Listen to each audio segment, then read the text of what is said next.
అపోస్తలుడైన పౌలు తీతుకు రాసినటువంటి పత్రిక 3వ అధ్యాయము 3వ వచనం నుండి 8వ వచనం వరకు మనం మార్చి చదువుకుంటాం. నేను ఒక వచనం, మీరు ఒక వచనం చదువుదాం. తీతుకు రాసిన పత్రిక, అపోస్తలుడైన పౌలు తీతుకు రాసిన పత్రిక 3వ అధ్యాయము 3వ వచనం నుండి 8వ వచనం వరకు మనం మార్చి చదువుకుంటాం. ఎందుకనగా మనము కూడా మునుపు అవివేకులమును, అవిధేయులమును, మోసపోయిన వారమును, నానా విధములైన దురాశలకును భోగములకును దాసులమునయ్యుండి దుష్టత్వమునందును అసూయనందును కాలం గడుపుచు అసహ్యులమై ఒకరినొకడు ద్వేషించుచు ఉంటిమి గాని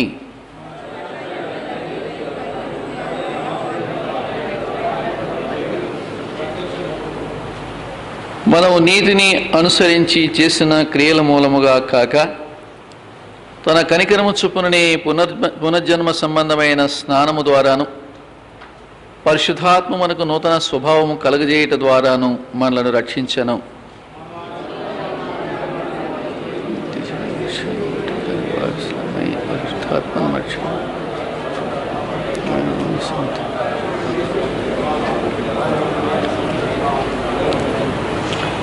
ఈ మాట నమ్మదగినది గనుక దేవుని యందు విశ్వాసం ఉంచిన వారు సత్క్రియలను శ్రద్ధగా చేయటి యందు మనసుంచున్నట్లు ఇవి సంగతులను గూర్చి దృఢముగా చెప్పుచుండవలనని కోరుచున్నాను. ఇవి మంచివియు మనుషులకు ప్రయోజనకరమైనవి ఉన్నవి.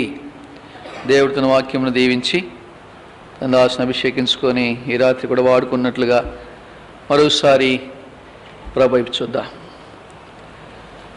ప్రేమగల ప్రియ పరలోకపు తండ్రి, మీకు వందనములు, స్తోత్రములు. మీ కృపను బట్టి, మీ కనికరమును బట్టి నాయన తండ్రి, నిన్నటి దినమున ఈ దినమున మీ బిడ్డల మధ్య ఉండేటువంటి అవకాశం ఇచ్చినందుకై వందనాలు, స్తోత్రాలు చెల్లిస్తూ ఉంటున్నాను. అయోగ్యదాసుని, అపాత్రుని, ఎందుకు పనికిరాని వాణ్ణి, కొరగాని వాణ్ణి తీతుకు రాసిన పత్రిక 3వ అధ్యాయము 3వ వచనములో ఉన్న అన్ని విషయములలో నేను ఒకప్పుడు తండ్రి ప్రభా మరి భాగస్వామిగా ఉండినటువంటి వాడను.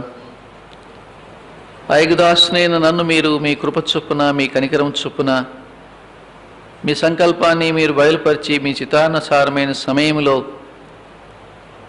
మిమ్మల్ని గూర్చినటువంటి ప్రత్యక్షత మీరు బయలుపరుచుకొని నన్ను మీరు రక్షించుకున్నందుకై మీకు వందనాలు, స్తోత్రాలు చెల్లిస్తుంటున్నాను.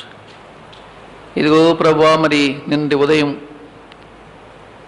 నిన్నటి మధ్యాహ్నం, రాత్రి, ఈ దినం ఉదయం, ఈ దినం మధ్యాహ్నం కూడా మీ దాసు మీరు విరిచి వాడుకున్నందుకై వందనములు, స్తోత్రములు. ఈ రాత్రి ప్రభా కొంత సమయాన్ని మీ బిడ్డల మధ్య గడపడానికి ఇచ్చిన ఈ అవకాశమును బట్టి కూడా స్తుతిస్తుంటున్నా.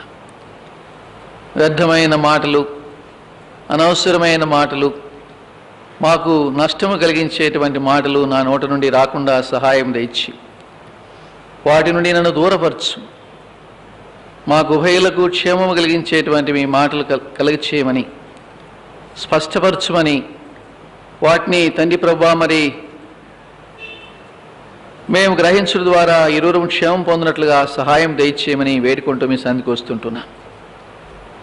వాక్యంతో పాటు కొంత సాక్ష్యాన్ని కూడా మీ బిడ్డల మధ్య పంచుకోవడానికి సహాయం దయచేయమని మీ కృపాహస్తాలకు అప్పగించుకుంటూ ఘనత, మహిమ, ప్రభావంలో ఆరోపిస్తూ ముందున సమయాన్ని దీవెనకరంగా, ఆశీర్వాదకరముగా మార్చమని యేసుక్రీస్తు వారి పరిశుద్ధమైన నామములో ప్రార్థన చేసి వేడుకొనుచున్నాము తండ్రి, ఆమేన్.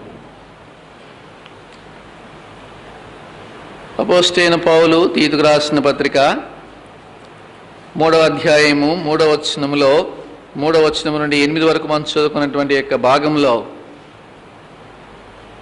ఒక మనుషుని యొక్క పాత జీవితం, అలాంటి జీవితంలో ఉన్నటువంటి మానవుని ప్రభు దర్శించినటువంటి విషయం, ఆయన ఎలా దర్శించాడు, దర్శిస్తే అతనిలో ఎలాంటి మార్పు వస్తుంది అనేటువంటి విషయాన్ని మనం చూస్తూ ఉంటున్నాం. నిజమైన రక్షణ గురించినటువంటి విషయాలు పౌలు భక్తుడు రక్షణ అంటే ఏంటో ఈ భాగంలో వివరించినట్టుగా మనం చూస్తూ ఉంటున్నాం. ప్రతి మానవునికి జీవితం కూడా 3వ వచనంలో ఉన్నట్టుగా మనం చూస్తాం. ఎందుకనగా మనము కూడా మునుపు అవివేకులమును, అవిధేయులమును, మోసపోయిన వారమును, నానా విధములైన దురాశలకును భోగములకును దాసులమునై ఉండి దుష్టత్వమునందును అసూయనందును కాలము గడుపుచు అసహ్యులమై ఒకరినొకడు ద్వేషించుచూ ఉంటిమి గాని. ఈ మాటలు మన పాత జీవితాన్ని గుర్తు చేస్తాయి. మనం రక్షణ పొందక మునుపు, యేసు ప్రభువును మన రక్షకుడిగా ఎరగక మునుపు మన జీవితాలు ఎలాగున్నాయో పౌలు భక్తుడు జ్ఞాపకం చేస్తూ ఉంటున్నాడు. నా జీవితమైన, మనందరి జీవితమైన, ఎవరి జీవితమైనా ఒకప్పుడు అలాగే ఉన్నదని విషయము మనం మర్చిపోకూడదు. ఎంత అవివేకులముగా ఉన్నామో, ఎంత తెలివి తక్కువగా ఉన్నామో, ఎంత గ్రహింపు లేని వారంగా ఉన్నామో మరి కొన్నిసార్లు ఆలోచన చేస్తే అర్థమవుతుంది.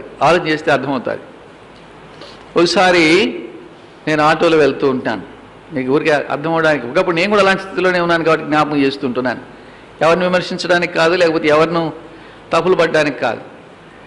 ఒకసారి నేను ఆటోలో వెళ్తుంటే ఆటో అతను ఈ యొక్క అరటి బోదెలు,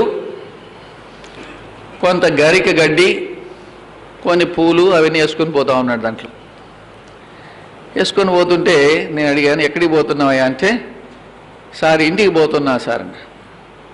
మరి నన్ను కొంచెం అక్కడ చర్చి దగ్గర వదిలిపెడతావా అంటే, రండి సార్, పర్వాలేదు సార్, నేను వదిలిపెడతాను అన్నాడు. నేను పరిచర్యకి పోతున్నాను, ఆటో ఎక్కాను. ఎందుకయ్యా ఈ గడ్డి తర్వాత ఈ అరటి బోధలు ఏమిటో తీసుకుపోతున్నావే అన్నా. అంటే ఇవి దేవునికి సార్ అన్నాడు. దేనికంటే ఇవి దేవునికి సార్ అన్నాడు. అంటే నేను అన్నాను, మరి ఏం చేస్తాడు దేవుడు వీటిని అన్నా. అంటే తింటాడు సార్ అన్నాడు. నేను అన్నాను, దేవుడు గడ్డి తింటాడా అన్నా.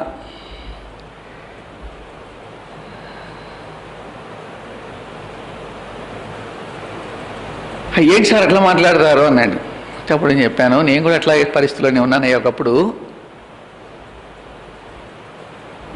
మనం ఇప్పుడు ఆ గడ్డి తినమంటే తింటామా అన్నా. అంటే గడ్డి తింటాం సార్ మనము అన్నాడు. అంటే మనం గడ్డి తినలేం కానీ దేవుడు గడ్డి తింటాడా? అంటే ఎంత తెలివి తక్కువ వారంగా ఉన్నామో గమనం చేయండి. ఇంత అవివేకులం మనము అని అతనికి కొంత సువార్త చెప్పడానికి నాకు అవకాశం కలిగింది. ఇది మీకు జ్ఞాపకం చేస్తున్నా అంటే కొన్ని మాటలు మాత్రమే గుర్తు చేయడానికి నేను చెప్తున్నా. అంటే మనం అంతగా తెలివి తక్కువైనటువంటి స్థితిలో ఒకప్పుడు నేను కూడా ఉన్నాను. ఒకప్పుడు నేను కూడా అదే పని చేశాను. ఒకప్పుడు నేనే అలాంటి వాటిని తీసుకుని వచ్చాను. అంటే మానవుని యొక్క స్థితిని గురించి జ్ఞాపకం చేయడానికి మాత్రమే నేను ఈ మాటలు చెప్తున్నా, కానీ ఎవరిని విమర్శించడానికి కాదు. కానీ అంటే ఒక మానవుడు ఎంత అవివేకి, ఎంత తెలివి తక్కువ వాడు, ఎంత జ్ఞానం లేనివాడుగా మానవుడు ఉన్నాడు అని. అంటే మానవుడు తినకూడదు, మానవుడు చేయకూడదు, మానవుడు చేయకూడని వాడిని దేవుడు చేస్తాడని మనం నమ్ముతున్నటువంటి అవివేకత. అలాంటి అవివేకతలో ఉన్నటువంటి మానవులమైనటువంటి మనలని దేవుడు ఏం చేయాలనుకున్నాడంట అంటే మనం చూస్తూ ఉంటున్నాం. ఇంకా చాలా ఉన్నాయి. అవిధేయులము, మోసపోయిన వారము, ఇన్ని విధాలుగా మోసపోతూ ఉంటున్నాం. అంటే ఏది చెప్పినా నమ్మేవాళ్ళం అంతే. ఎవరు పిలిచి ఏది చెప్పినా కూడా నమ్మేటువంటి అంత దౌర్భాగ్యమైనటువంటి స్థితిలో మా జీవితాలు ఉండేటి. బహుశా ఎందుకంటే మీరంతా టౌన్లో, సిటీలో పెరిగారేమో కనుక మీకు అలాంటి అవకాశం వచ్చి ఉండొచ్చు, రాకపోయిండొచ్చు. కానీ మేము సామాన్యమైనటువంటి గ్రామాల్లో పెరిగినాం కనుక మరి వాళ్ళు ఏం చెప్తే అది అంతే. ఎన్నో సందర్భాల్లో చూసి ఇక్కడ ఉన్నాడు దేవుడు, ఇక్కడ పాలు పోయి అంటే పాలు పోస్తాడు. ఇక్కడ లోపల ఉన్నాడు ఆయన పాలు తాగుతాడు, నాగదేవతుంది, దాంట్లో పాలు పోసేయంటే పాలు పోసేసాడు అంతే.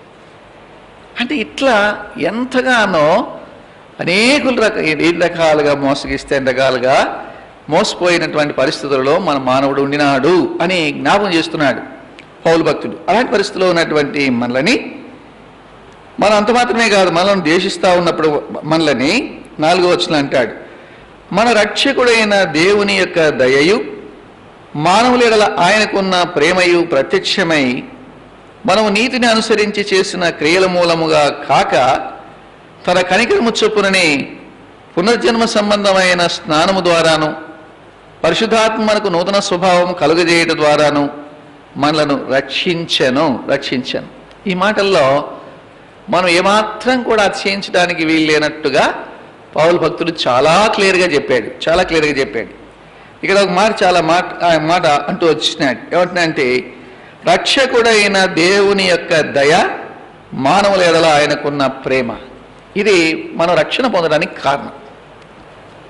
మన రక్షణ పొందడానికి కారణం ఏంటంటే, ఆయన మన ఎడల ఆయనకున్నటువంటి దయ. అయ్యో వీరు నశించి నరకానికి వెళ్తారు, భయంకరమైన నిత్య నరకాగ్ని గుణంలో వీరు ఉండబోతూ ఉన్నారు, ఘోరమైన శిక్షను వీరు అనుభవించబోతుంటున్నారు. వీరి అమాయకత్వం, లేకపోతే వీరి యొక్క అవిధేయత, లేకపోతే వీరి యొక్క అవివేకం వీరు ఎంత భయంకరమైన స్థితిలోకి తీసుకుపోతుంది అనేటువంటి విషయం. అంటే ఒక దినము కాదు, 2 దినాలు కాదు, వేల సంవత్సరాలు, కోట్ల సంవత్సరాలు, యుగాయుగములు మానవుని మీద పడేటువంటి యొక్క శిక్షను బట్టి దేవుడు మన ఏళ్ళ దయ చూపించాడు, మన ఏళ్ళ ఆయన ప్రేమను చూపించాడు. తను తానుగా ఆయన తగ్గించుకొని ఆయన ప్రత్యక్షమయ్యి మనము నీతిని అనుసరించి చేసిన క్రియల మూలముగా కాక తన కనికరము చొప్పుననే అనేటువంటి మాట ఏం చెప్తుందంటే, మానవుని యొక్క ప్రయత్నం ఏమీ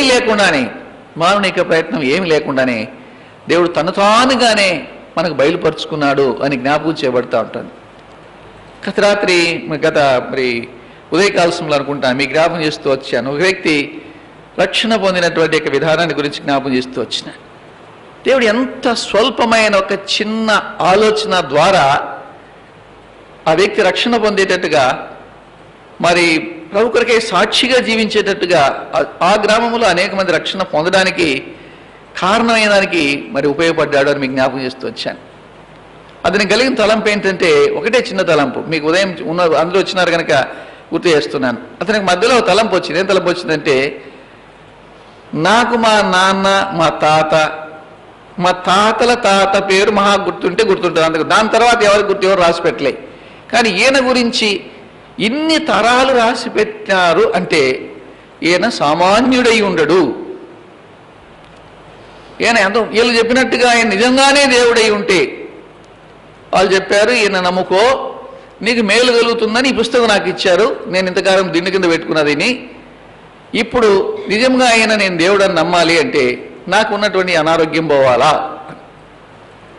అంతే. ప్రభు యొక్క దయ, ప్రభు యొక్క ప్రేమ ఆ వ్యక్తి ఎడల ప్రత్యక్షం కాబడింది. కనికరం చూపించాడు ఆ దేవుడు. కనికరం చూపించి ఆ దినమని అతనుకున్న జబ్బు తీసేసాడు.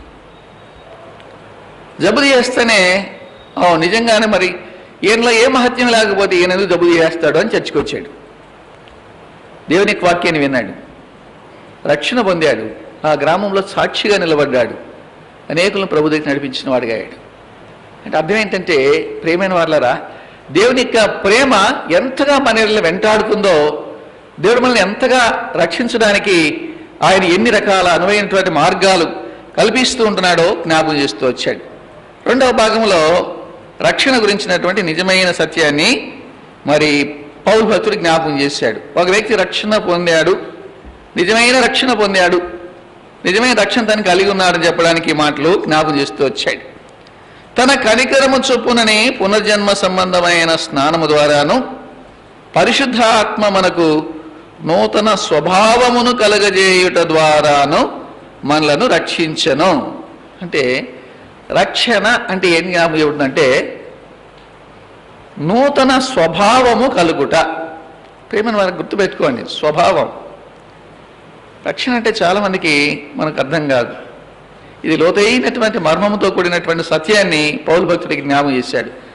స్వభావము మారుట.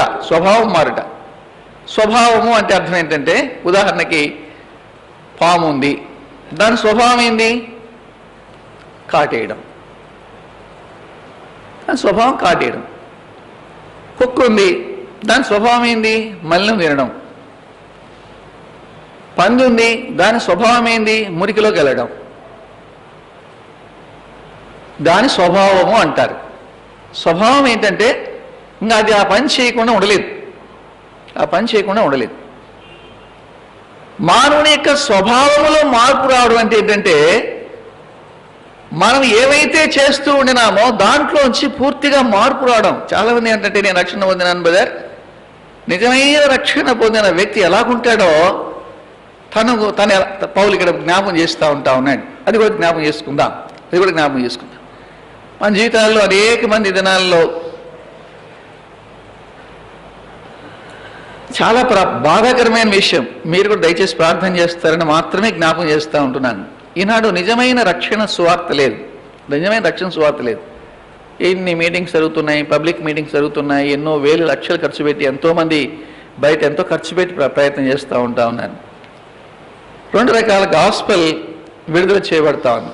ఒకటి ఏంటంటే గాస్పెల్ ఫార్ సాల్వేషన్, ఒక మనుషుడు రక్షణ పొందడానికి అవసరమైన సువార్తని చెప్పడం. ఇది నిజమైన సువార్త చెప్తున్నాం అంటే దాని ఉద్దేశం ఏంటంటే ఒక వ్యక్తి రక్షణ పొందాలి, ఒక వ్యక్తి తన పాపముల నుండి విడిపించబడి పాపము నుండి వేరు చేయబడిన అనుభవంలో ఉండి నిజరక్షకుడైన యేసుక్రీస్తు ప్రభువుని ఎరిగి ఆయన కుమారుడుగా అంగీకరించబడాలి. ఇది చాలా ప్రాముఖ్యమైనటువంటి సత్యం. దీని కొరకైన సువార్త మనం అది చూసాం. అందుకనే ప్రారంభ దినాలలో నేను వింటూ వచ్చినాను. నేను ప్రారంభ దినాల్లో నేను కూడా 82, 83 ఆ ప్రాంతంలో వింటూ వచ్చినాను. కానీ నాకు అంత పెద్ద అనుభవం లేదు. కానీ అన్నలాంటి వాళ్ళు విని ఉంటారు. హెబ్రోన్లో గేట్లో అడుగు పెడుతూనే ఆ దినాలలో ఒక ప్రశ్న వేసేవాళ్ళు. ఏం ప్రశ్న వేసేవాళ్ళు అంటే ఒకటే ప్రశ్న, మీకు మీలో చాలా మంది గుర్తుంటుంది అనుకుంటాను. కానీ ఒకటే ప్రశ్న అక్కడ, ఆర్ యు బోర్న్ అగైన్ అని. నువ్వెవరు, ఎక్కడి నుంచి వచ్చావు, నీ అడ్రస్ కాదు వాళ్ళు అడిగేది. ఫస్ట్ నీ అడ్రస్తో వాళ్ళకి పని లేదు, నువ్వు ఎక్కడి నుంచి వచ్చినావు దాంతో సంబంధం లేదు. వాళ్ళు అడిగే ఫస్ట్ ప్రశ్న ఏంటంటే ఆర్ యు బోర్న్ అగైన్ అని. ప్రారంభ దినాల్లో నేను కూడా వింటూ వచ్చినటువంటి మాటలేవి. ప్రియమైన వారులారా, ఒక మనుషుని యొక్క రక్షణ గురించి హెబ్రోన్లో అంత పట్టింపు కలిగినటువంటి వారుగా ఉంటూ వచ్చినారు. రక్షణ అనేటువంటిది చాలా ప్రాముఖ్యమైనది. Gospel for salvation. రెండోది దినాల్లో ఇంకో గాస్పెల్ కూడా ప్రకటించబడుతోంది. ఏంటి ఆ గాస్పెల్ అంటే గాస్పెల్ ఫార్ మెటీరియల్ బ్లెస్సింగ్స్. యేసులో నమ్మో, నీకు లారీలు ఇస్తాడు, బస్సులు ఇస్తాడు, కార్లు ఇస్తాడు, బట్టలు ఇస్తాడు, సుఖంగా బతుకుతావు, ఇండ్లు కట్టిస్తాడు, పొలాలు ఇస్తాడు, నీకు ఆరోగ్యం బాగా అవుతుంది, అయిపోయింది. ఒకవేళ అదే కరెక్ట్ అయితే వాడు సర్వలోకమును సంపాదించుకుని తన ప్రాణమును పోగొట్టుకుంటే వాడికి ఏం ప్రయోజనం అంటే మరి ఇవన్నీ సంపాదించుకున్న వేళ నీకు రక్షణ లేకపోతే ప్రయోజనం ఏమి? సర్వలోకము నీ వశమై ఉండి కూడా ఒకవేళ నీ యొక్క ఆత్మ నీతో నరకానికి వెళ్తే నీకు ప్రకటింపబడిన సువార్త వలన ప్రయోజనం ఏంటి? కాబట్టి సువార్త, నిజమైన సువార్త మన యొక్క స్వభావాన్ని మార్చాలి. మన స్వభావంలో మార్పు కలగాలి. ఇది పని చేయగలిగేది ఎవ్వరు అంటే చాలా క్లియర్గా చెప్పాడు పౌలు భక్తుడు, చాలా క్లియర్గా చెప్పాడు. ఓ మనిషిని యొక్క స్వభావాన్ని మార్చగలిగినటువంటి శక్తి ఏ మానవునిలో లేదు. ఎవరి వల్ల కలుగుతుంది అని పౌలు జ్ఞాపకం చేశాడంటే పరిశుద్ధాత్మ మనకు నూతన స్వభావము కలగజేయుట ద్వారాను. దేవుని యొక్క ఆత్మ మాత్రమే మనకు నూతనమైన స్వభావం కలుగజేస్తుంది, మన స్వభావంలో మార్పు కలుగజేస్తుంది. ఒకప్పుడు మనం మోసం చేస్తూ ఉన్నాం. బయలుదేరితే మోసమే, నోట్లో మోసమే, చేతుల్లో మోసమే, కూర్చుంటే మోసమే, లేస్తే మోసమే, మోసగాలం. పరిశుద్ధాత్మ మనకు నూతన స్వభావం కలిగేసి రక్షణ పొందినాం. ఇప్పుడు మనం స్వభావం చేయమంటే, మరి ఆ యొక్క మోసం చేయమంటే చేయలేం.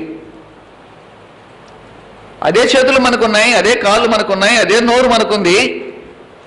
ఇంతకుముందు మనం రక్షణ పొందకమునపు ఏమైతే మనం శరీరంలో కలిగి ఉన్నామో వాటినే కలిగి ఉన్నాం. కానీ ఇప్పుడు మనం ఆ పని చేయలేం. అది రక్షణ అంటే. స్వభావంలో మార్పు రావాలి. ఇంతకుముందు మనం ఏం చేయడానికి అలవాటు పడి ఉంటున్నామో, ఏం చేస్తూ ఉన్నామో దాన్ని చేయలేం. ఇంతకుముందు నువ్వు దేనికైతే అకష్టమైపోయినావో నువ్వు అనుకుంటావు నా జీవితంలో దానికి ఏమాత్రం కూడా నేను చేయకుండా ఉండలేను అని అనుకుంటున్నావో దాని అంతట్లో నుండి విడిపించగలిగినటువంటి శక్తి దేనికి ఉందంటే పరిశుద్ధాత్మ దేవునికి ఉంది. ఆ పరిశుద్ధాత్మ దేవుడే నిన్న వాటి నుండి విడిపించడానికి శక్తిమంతుడైన వాడుగా ఉన్నాడు. అందుకే పౌలు సత్యాలన్నింటినీ కూడా వివరిస్తూ వచ్చినాడు. కొన్ని మాటలు నా సాక్ష్యం పంచుకునే కంటే ముందుగా ఎట్లా దేవుడు నన్ను విడిపించాడని చెప్పడానికి ముందుగానే కొన్ని మాటలు ఈ మాటలు జ్ఞాపకం చేయాలని ప్రభు నాకు తలంపిస్తూ వచ్చినాడు. అలాగ మనల్ని రక్షించాడు అని చెప్పాడు. ఇప్పుడు 6-7 వచనాలు చదువుతాం. మనం ఆయన కృప వలన నీతిమంతులమని తీర్చబడి నిత్య జీవమును గూర్చిన నిరీక్షణను బట్టి దానికి వారసులమగుటకై ఆ పరిశుద్ధాత్మను మన రక్షకుడైన యేసుక్రీస్తు ద్వారా ఆయన మన మీద సమృద్ధిగా కుమ్మరించెను. అలాగే రక్షణ పొందిన తరువాత అంటే రక్షణ పొందడంలో మన పౌలు భక్తుడికి జ్ఞాపకం చేస్తున్నాడు. ఈలాగున ఆయన కృప వలన మనము నీతిమంతులముగా ఎంచబడి తీర్చబడి మన నీతిమంతులుగా ఎంచబడ్డాం. ఆయన కృప వలనే మనం నీతిమంతులుగా తీర్చబడిన వారమై నిత్య జీవమును గూర్చిన నిరీక్షణ. రక్షణ పొంది ఉంటే, నిజమైన రక్షణ నీలో ఉంటే మనం ఒక్కదాని కొరకు ఎదురు చూస్తూ ఉంటాం, కనిపెడుతూ ఉంటాం. ఆ నిత్య జీవము కొరకు ఎదురు చూసేటువంటి కను ఆ ప్రభువుని ఎదుర్కోవడానికి నిత్య జీవం. ఎవరు నిత్య జీవము? యేసుక్రీస్తు ప్రభువులోనే నిత్య జీవం ఉంది. యోహాను 3:16 మనం చూస్తే నిత్య జీవం ఆయనలోనే మనకు దొరుకుతుంది. కనుక ఆయన కొరకై, ఆయన రాకడ కొరకై, ఆయన యొక్క ప్రత్యక్షత కొరకై ఎదురు చూసేటువంటి యొక్క అనుభవాన్ని కలిగినటువంటి వారంగా ఉంటాం. ఇది నిజమైన సువార్త ప్రకటించేటువంటి విషయం. ఈ సువార్త ఈనాడు లేదు, గుర్తుపెట్టుకోండి. చాలామంది, ఎంతోమంది, మీరేమనుకోవద్దండి, మీ దగ్గర లేకపోవచ్చేమో కానీ ఈ దినాల్లో మనం చూస్తే మా దగ్గరికి నంద్యాలలో మొన్న ఒక మీటింగ్ జరిగింది. ఆయన వచ్చి మీటింగ్ పెడితే దాదాపు 1,50,000 మంది పైన వచ్చారన్నారు.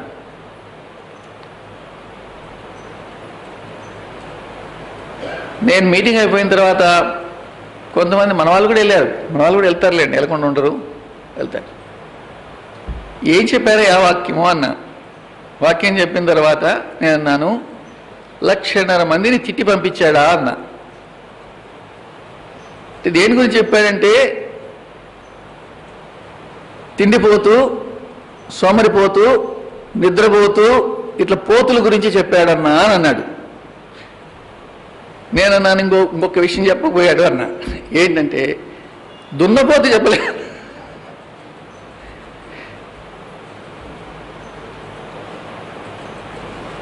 ఇంకో పోతును కూడా చెప్పింటే బాగుండదు. ఆ దున్నపోతు గురించి 1,50,000 మంది వస్తే ఎంత మంచి స్వార్థ చెప్పిండొచ్చు వాళ్ళకి. నిజమైన రక్షణలోకి తీసుకోబోయే, రక్షణ అనుభవంలోకి నడిపించడానికి ఈనాడు మంచి స్వార్థ ఎక్కడ లేదు. నా మటుకు నేనైతే ఎరిగిన గొప్ప ఆత్మీయమైన సత్యం ఏంటంటే, దేవుని భక్త్ సింగ్ గారికి ఇచ్చిన ఈ గొప్ప దర్శనం కంటే మించిన దర్శనం లేదు. మీరు ఎప్పుడు ఎక్కడికి వెళ్ళొద్దని చెప్పండి. ఇంత చక్కగా నిజమైన సత్యమును గురించినటువంటి సువార్త చెప్పగలిగేటువంటి స్థలము మీరు ఎక్కడికి పోయినా దొరకదయ్యా, మీకు దొరకదు. ఈ సత్యాన్ని మీరు నేర్చుకోండి అని చెప్పాను. అంటే ప్రియమైన వాళ్ళకి జ్ఞాపకం చేసుకోండి, ఎంత ఖర్చు పెట్టి ఆయన చెప్పాడు. ఈ మీటింగ్స్ మీకు అరేంజ్ చేయడం ద్వారా ఈ 5 రోజుల మీటింగ్స్కి నాకు 20 lakhs ఖర్చు అయింది అని చెప్పాడంట. 20 lakhs ఖర్చు అయింది. దాన్ని ఈ 5 రోజుల్లో మీరు ఎలాగైనా కాంపెన్సేట్ చేయాలా, ఎట్లాగైనా నాకు వచ్చేటట్టుగా మీరు చూడండి. ఇలాగున మనం స్వార్థ ప్రకటించడానికి మరి దాన్ని సద్వినియోగం చేసుకోవాలా అనడానికి మాత్రమే నేను చెప్తున్నా దీన్ని. ఎందుకంటే ఎవరు ఎక్కడ ఏమని మీరేం విచారణ చేయాల్సిన అక్కర్లేదు. కానీ ప్రేమైన దేవుని బిడ్డలారా, నిజమైన సువార్త ఈనాడు మనకు దొరకడం లే. ఈ నిజమైన సువార్త ప్రకటించడానికి నీవు నేను కూడా ఒక పనిముట్టుగా ఉండాలనడానికి మాత్రమే మీ జ్ఞాపకం చేస్తూ ఉంటా ఉన్నాను.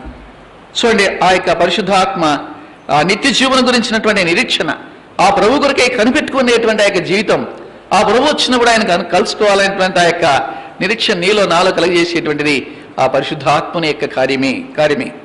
అలాగ జరిగితే మనం ఈ లోకంలో ఉన్నప్పుడు ఏం చేస్తామో చెప్తున్నాడు క్లియర్గా 8వ వచనంలో. ఈ మాట నమ్మదగినది కనుక దేవుని యందు విశ్వాసం ఉంచిన వారు సత్క్రియలను శ్రద్ధగా చేయుటయందు. అది నువ్వు ఎప్పుడైతే నిజమైనటువంటి ఆ మారు మనసు కలిగి నిజమైన రక్షణ అనుభవంలోకి వస్తావో సత్క్రియలను శ్రద్ధగా చేస్తావంట. శ్రద్ధగా చేస్తావు. ఒకరి ప్రోత్సాహంతో లేదు, ఏం లేదు, నీ అంతకు నీవే నేను ఎంతమందికి ఉపయోగపడగలను, నేను ఎంతమందికి సహాయకారిగా ఉండగలను, ఎంతమందికి నేను సహాయకారిగా ఉండగలను అని. పులివెందల్లో ఒక సహోదరిని నేను చూశాను, పులివెందులో సహోదరిని చూశాను. మీరు సహోదరులుగా కానీ సహోదరులుగా కానీ మనం ఎంత ఉపయోగకరమో ఆమెను చూస్తే అర్థమవుతుంది. నాకు తెలిసి కనీసం ఆమె నేను అనుకుంటా ఇప్పుడు 200 మంది సంపాదించుకుంటుంది ఆమె. నీ రక్షణ కాలంలో నువ్వు ఎంతమందిని సంపాదించావు మరి నీకు తెలియదు, నాకు కూడా. మరి సేవకుడిగా పనిచేస్తున్నా నేను ఆమెను చూస్తే నాకు సిగ్గు కలుగుతుంది. ఆమె ఎంత సువార్త చేస్తుందో అంత సువార్త చేస్తుంది. అక్కడ మీరు ఎట్లా అంటే ఏం లేదన్న ఆమె ఒక బ్యాంక్ ఆఫీసర్ భార్య చాలా మొండికి అనమాట. ఎంత మొండికి ఉండేదంటే భర్తని విపరీతమైన కష్టాలు పెట్టేది. ఆమె మారుమనసు పొందడానికి కారణం ఆమె అయింది. ఒకరోజు ఆమె స్వార్థ చెప్పడానికి పోయింది. చెప్తే ఏం అక్కర్లేదు లెక్క, మా ఇంట్లో ఆయన ఉన్నాడు, ఎప్పుడు చెప్తూనే ఉంటాడు లేని భర్తను గురించి ఆమె మాట్లాడిన మాట. సరే మంచిది లెక్క అని వంట రూమ్లోకి వెళ్ళి ఆమెకు వంట అంతా హెల్ప్ చేసింది.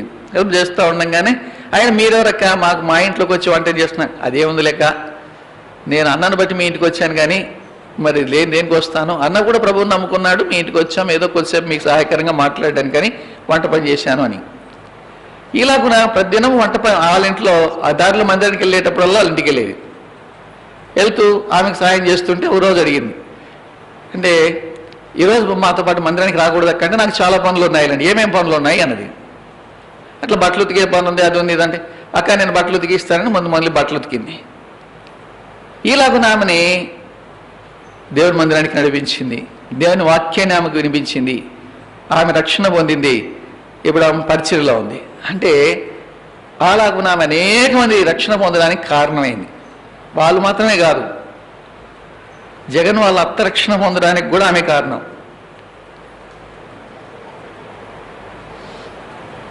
అంత మాత్రమే కాదు, వివేకానంద రెడ్డి గారు ఎంపీ గారుగా ఉన్నారే, ఆయన భార్య రక్షణ పొందడానికి కూడా కారణం ఆమె.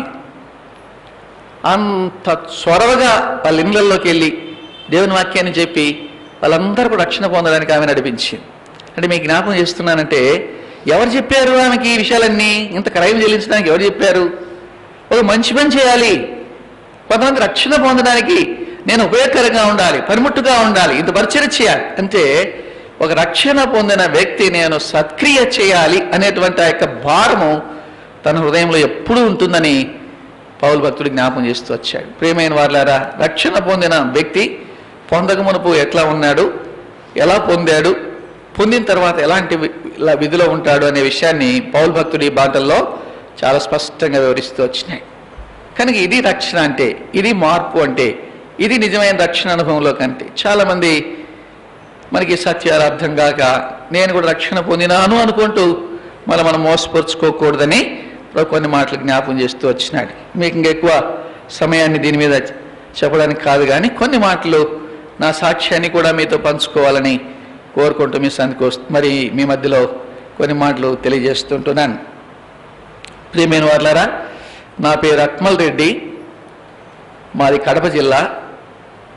ఓ సామాన్యమైనటువంటి కుగ్రామంలో మా తల్లిదండ్రులకి చాలా వృద్ధాప్యములో నేను పుట్టాను. అంటే మా తండ్రికి మొదటి భార్యకి సంతానం లేదు, రెండవ భార్యకు మేము కూడా ఆమెకు కూడా చాలా కాలం తర్వాత సంతానం కలిగింది. ఆ సంతానం కలగడానికి ఈ దినాల్లో మాదిరి మరి హాస్పిటల్స్ లేవు, లేకపోతే హాస్పిటల్కి వెళ్తే సంతాన సాఫల్యత కేంద్రాల్లో సంతానం పుడతారులే అనుకోవడానికి లేదు. ఆ దినాల్లో సంతానం లేదు అంటే మన వాళ్ళు భారతదేశంలో చేసే పని ఏంటి అంటే మడులు కట్టుకొని తీర్థయాత్రలకు బయలుదేరి దేవస్థానాలన్నీ తిరగడమే. ఆ దేవుని దగ్గరికి పోయినా, ఈ దేవుని దగ్గరికి పోయినా, అక్కడి ఇది ఒప్పుకున్నా, ఇది చేస్తున్నాను, అది చేసినాను, ఫలానా ఆయన వలన మాకు సంతానం కలిగింది అని చెప్పేవాళ్ళు. ఇప్పుడు నా పేరులో ఉండే అర్థం కూడా అదే. ఇలాంటి పేరు మీరు ఎక్కడ చూడకపోయి ఉండొచ్చు కానీ మరి దీని అర్థం ఏంటంటే మా వాళ్ళు అలా తిరిగిన తర్వాత మా కడప జిల్లా ప్రాంతంలో అక్క దేవతలు అని ఉన్నారు కొంతమంది. వారి దగ్గరికి పోతే పుట్టినారనే ఉద్దేశంతో మరి మా నాన్నగారి పేరు మల్రెడ్డి, మా ఇంటి దేవుడు మల్లికార్జునుడు అనే ఉద్దేశంతో వాళ్ళందరూ కూడా మా ఇంట్లో మల్రెడ్డిలు అనేటువంటి వాళ్ళు చాలామంది మా వాళ్ళంతా ఉన్నారు. మరి మా నాన్న పేరు కలిసి వచ్చేట్టుగా అక్క దేవతల దగ్గరికి పోతే బుట్టి వచ్చినాడనే ఉద్దేశంతో నా పేరు అక్కమల రెడ్డి అని పేరు పెట్టారు.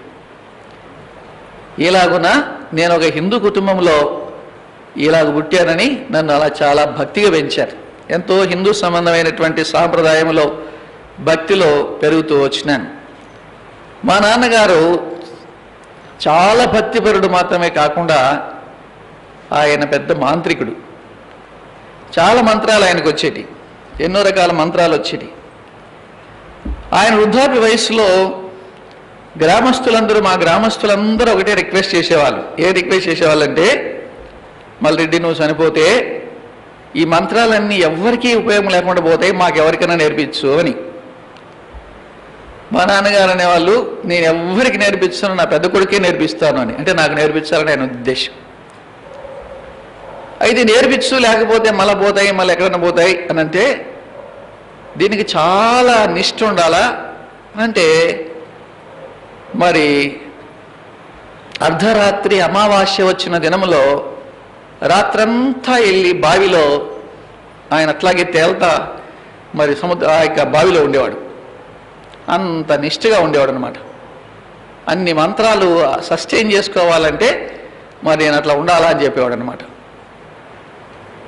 మరి ఇట్లా ఈ చిన్న వయసులో ఇవన్నీ చెప్తే వాడు తట్టుకోలేడు, కాబట్టి కొంత వయసు వచ్చిన తర్వాత చెప్తాను, నేర్పిస్తానులా అనేవాడు. ఎట్లాంటి అంటే ఎంత ప్రమాదకరమైనటి అంటే, 1-2-3 విషయాలు చెప్తాను నేను. ఇంకా ఒకటి ఏంటంటే, పాములు గరిస్తే మంత్రం వేయడం. నా మటుకు నేను స్వయంగా చూస్తా వచ్చినాను. ఇక ఒక 5 నిమిషాల్లో చనిపోతాడు, లేకపోతే నోట్లోంచి రక్తం కక్కుకుంటూ తర్వాత ఏమాత్రం స్మారకం లేకుండా తీసుకొచ్చి డెడ్ బాడీని అటు పడేస్తే ఒక 20 నిమిషాలు లేచి కూర్చోబెట్టేస్తాడు. నేను చూశాను స్వయంగా. 2 సార్లు మంత్రించి కూర్చో అంటాడంతే, కూర్చునేవాడు.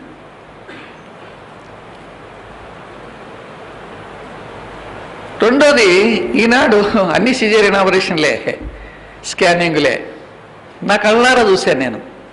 ఒక గర్భవతి కాన్పు లేకుండా పల్లెటూరులో వస్తే ఇక్కడ ఆకు, తమలపాకు అని ఉంటుంది కదా, ఆకు తీసుకొని దానికి ఆముదం అట్లా రాసి దాన్ని ఇలా పెట్టి మంత్రించేవాడు. మంత్రించి దాంట్లో చూసేవాడు, ఏం చూసేవాడు మనకు తెలియదు, కానీ నీకు పలాని బిడ్డ అని చెప్పేసేవాడు. ఆకును అలా మడిచి చేతికిచ్చి ఇది తీసేపోయి ఇచ్చేసేపో ఒక అర్ధగంటలో ఆమె కాన్పు అయిపోతానేవాడు అంతే. అది తీసేపోయి నోట్లో పెడితే ఆమె నమిలి తిన్న ఒక అర్ధగంటకి ఆమె కాన్పు అయిపోయి, అయ్యా నువ్వు చెప్పిన బిడ్డ పుట్టిందే చెప్పేవాళ్ళు. ఈరోజు స్కానింగ్లు కూడా కరెక్ట్గా చెప్పలేకపోతున్నాయి. ఇలాంటి మంత్రాలు ఆయనకి అంత పర్ఫెక్ట్గా వచ్చేటి. అవన్నీ నాకు నేర్పించాలనుకున్నాడు. ఒకవేళ ఆయన బ్రతికుంటే నాకు నేర్పించుంటే నేను ఇక్కడ నిలబడి ఉండేవనే కాదు. అలాగున మరి మా నాన్న ప్రయత్నం చేస్తూ వచ్చినాడు, కానీ కుదరలేదు. కొన్ని దినాల తర్వాత మీకు ఎంత డీటెయిల్గా చెప్పడానికి సమయం లేదు కనుక నేను త్వరగా ముగించిపోతుంటే, ఇలాంటి ఫ్యామిలీలో నేను పుట్టాను. మా నాన్నగారి వయసు ఎక్కువగా ఉన్నింది, చాలా వృద్ధాప్యంలోనే ఉండినాడు. నాకు వయసు తక్కువగా ఉన్నది. మా నాన్న చనిపోయేటప్పటికి నా వయసు 12 సంవత్సరాలు మాత్రమే. మరి మా నాన్న క్యాన్సర్ వ్యాధి వచ్చి చనిపోయాడు. తర్వాత 12 సంవత్సరాల వయసులో మరి మాకున్న కుటుంబ పరిస్థితులను బట్టి, మాకున్నటువంటి బంధువుల మధ్య ఉన్న సమస్యలను బట్టి, మా గ్రామంలో భాగస్తుల మధ్య ఉన్నటువంటి ఆ ఇల్లు అమ్మేసేసి మేము ఊరి బయట వచ్చి ఇల్లు కట్టుకొని అక్కడ ఉండాల్సిన పరిస్థితి ఏర్పడింది. అలాగున్న నేను రావడం ద్వారా మా గ్రామంలో మరి ఒక క్రైస్తవ కుటుంబానికి సమీపంలో మేము ఆ ఇల్లు కట్టడం అయింది. అలాగున్న నాకు 13 సంవత్సరాల వయసు వరకు యేసు ప్రభు ఉన్నాడని కానీ బైబిల్ ఉన్నదని కూడా నాకు తెలియదు. బైబిల్ ఉందని, యేసు ప్రభు ఉన్నాడనే విషయం నాకు 13 సంవత్సరాల వరకు నాకు తెలియదు. ఒక్కసారి అక్కడికి వచ్చిన తర్వాత మా గ్రామంలో దాదాపు కొన్ని కుటుంబాలు తిరుపతి దగ్గర రేణిగుంటలో లూథరన్ మిషన్ ఉంది. లూథరన్ మిషన్లో అక్కడ హై స్కూల్ కూడా ఉంది. ఆ హై స్కూల్లో చాలామంది చదువుకొని తర్వాత పెద్ద పెద్ద ఉద్యోగాలు పొందుకొని ఉన్నతమైన స్థానాల్లో ఉండేటువంటి అనేక రకములైన కులస్తులందరూ ఉన్నారు. అంటే రెడ్డిస్లో కూడా చాలామంది ఉన్నారు.